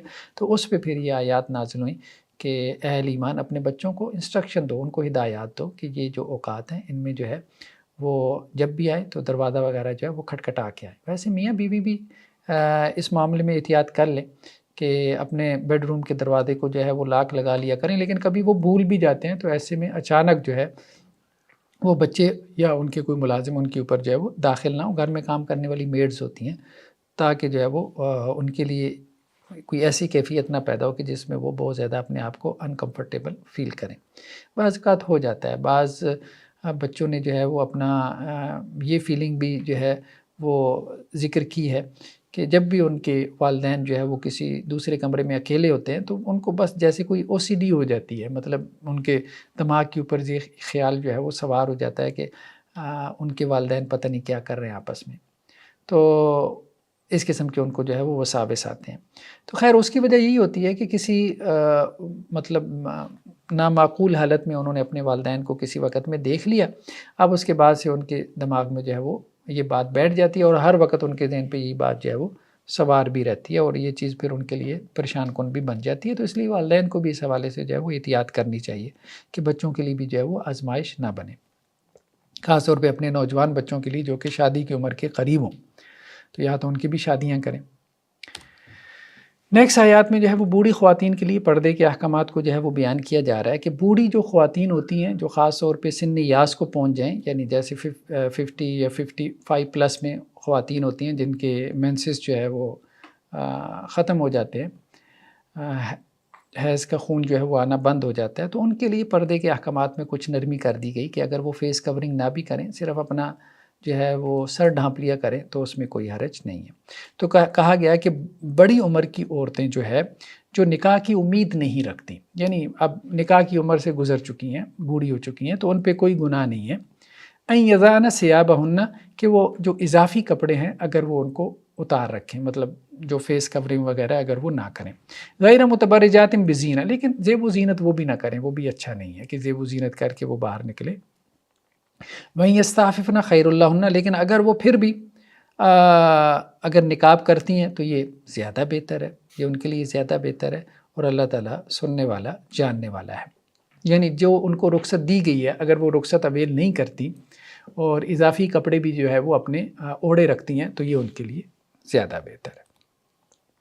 نیکسٹ سورہ فرقان ہے۔ سورہ فرقان بھی مکی صورت ہے، تو مکی صورتوں کے جو مضامین ہیں توحید، رسالت اور آخرت، یہ بھی اس کا موضوع ہے۔ تو سورہ فرقان کے اندر شروع میں ہمیں رسالت کا جو عقیدہ ہے اس کا تذکرہ ہمیں ملتا ہے کہ مشرکین جو تھے وہ اللہ کے رسول صلی اللہ علیہ وسلم کے اوپر جو اعتراضات کرتے تھے ان میں ایک بڑا اعتراض یہ بھی تھا کہ آپ عام انسانوں کی طرح ہیں، جیسے عام انسان بازاروں میں چلتے پھرتے ہیں، کھانا کھاتے ہیں، اسی طرح آپ بھی بازاروں میں چلتے پھرتے ہیں، آپ بازاروں میں جا کے تبلیغ کرتے تھے اور آپ کھانا کھاتے ہیں۔ یعنی ان کے ذہن میں یہ تھا کہ رسول کو نہ کوئی مافوق الفطرت سپر نیچرل قسم کی چیز ہونی چاہیے، کوئی فرشتہ ہو تو پھر ہم اس کے اوپر جو ہے وہ ایمان لے کے آئیں۔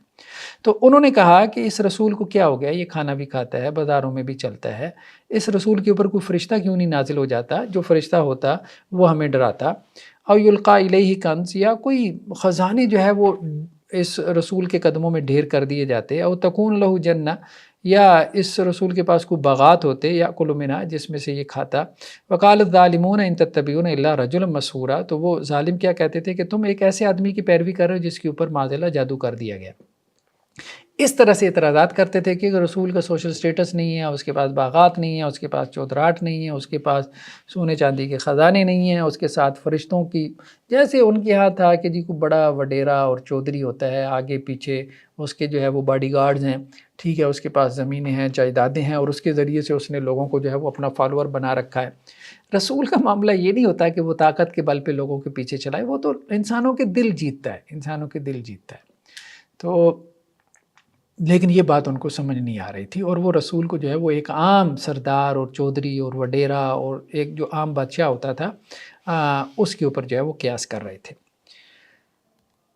نیکسٹ آیات میں اللہ سبحانہ و تعالیٰ یہ بات بیان کر رہے ہیں کہ اے نبی صلی اللہ علیہ وسلم، یہ جتنی باتیں کہتے ہیں کہ جی آپ کے پاس یہ نہیں ہے، سوشل سٹیٹس نہیں ہے، مال و دولت نہیں ہے، آپ کے پاس چودراہٹ نہیں ہے، سرداری نہیں ہے، اگر ہم چاہیں تو یہ آپ کے قدموں میں ڈھیر لگا دیں، ٹھیک ہے۔ تبارک الذی ان شاء جعل لک خیرا من ذالک، اللہ تعالیٰ چاہے تو اس سے زیادہ آپ کو دے دے، جو یہ آپ کو گنوا رہے ہیں، جو فہرست آپ کو بتا رہے ہیں، اس سے زیادہ دے دے۔ اللہ تعالیٰ جو ہے وہ آپ کے لیے یہاں جو ہے وہ نہریں بہا دے، اور آپ کے لیے اللہ تعالیٰ محلات کھڑے کر دے۔ لیکن بات یہ ہے کہ انہوں نے پھر بھی نہیں ماننا، انہوں نے پھر بھی نہیں ماننا۔ ہمارے ہاں بھی بعض اوقات ایک دائی کے ذہن میں یہ بات آ جاتی ہے کہ بھائی میں کوئی بہت اچھا سوشل سٹیٹس اختیار کروں، میں جو ہے نا کوئی بڑی گاڑیوں کے اندر گھوموں پھروں، ٹھیک ہے، میں کوئی بہت اچھا جو ہے وہ لباس پہنوں، میرے کوئی محلات ہوں، آگے پیچھے باڈی گارڈز ہوں، میرا کوئی جو ہے وہ ٹیکا ہو، تو اس سے لوگ جو ہے نا وہ دین کی طرف راغب ہوں گے۔ نہیں، قرآن نے کہا کہ دیکھو بات یہ ہے کہ رسولوں کو اللہ تعالیٰ نے یہ دے کے نہیں بھیجا۔ کیوں نہیں دے کے بھیجا؟ اس کی وجہ یہ تھی کہ اللہ تعالیٰ اگر اس سے زیادہ بھی دے دیتے، بلکہ بالساعة، اصل میں وہ ایمان نہیں لانا چاہتے، وہ دل سے آخرت کو جھٹلا چکے ہیں۔ یہ سب کچھ تم دکھا بھی دو گے نا، یہ شان و شوکت، پھر بھی وہ ایمان نہیں لائیں گے، پھر بھی وہ دین کی طرف نہیں آئیں گے۔ جس نے آنا ہے اس نے آنا ہے، اس نے آنا ہی ہے۔ یہ آپ کی شان و شوکت سے جو ہے نا، آپ کی جو ہے وہ چہل پہل سے، رونق دونق، اس کو دیکھ کے کوئی دین کی طرف جو ہے وہ سنجیدگی سے متوجہ نہیں ہونے والا، تو اس میں نہ رہے۔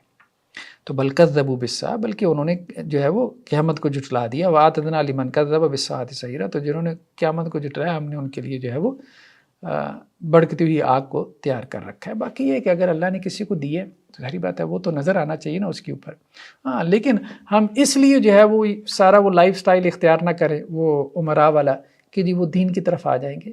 یہ تو خیر ایک پرانا ایک شبہ ہے جو کہ نبیوں کو بھی ڈالا گیا تھا اور قرآن نے اس پہ تبصرہ کر دیا۔ تو یہ ہمارا جو ہے وہ 18واں پارہ تھا۔ تو نیکسٹ ٹائم ہم انشاءاللہ 19ویں پارے کے ساتھ آپ کے سامنے حاضر ہوتے ہیں۔ اس وقت تک کے لیے اللہ حافظ، جزاکم اللہ خیر، والسلام علیکم ورحمۃ اللہ وبرکاتہ۔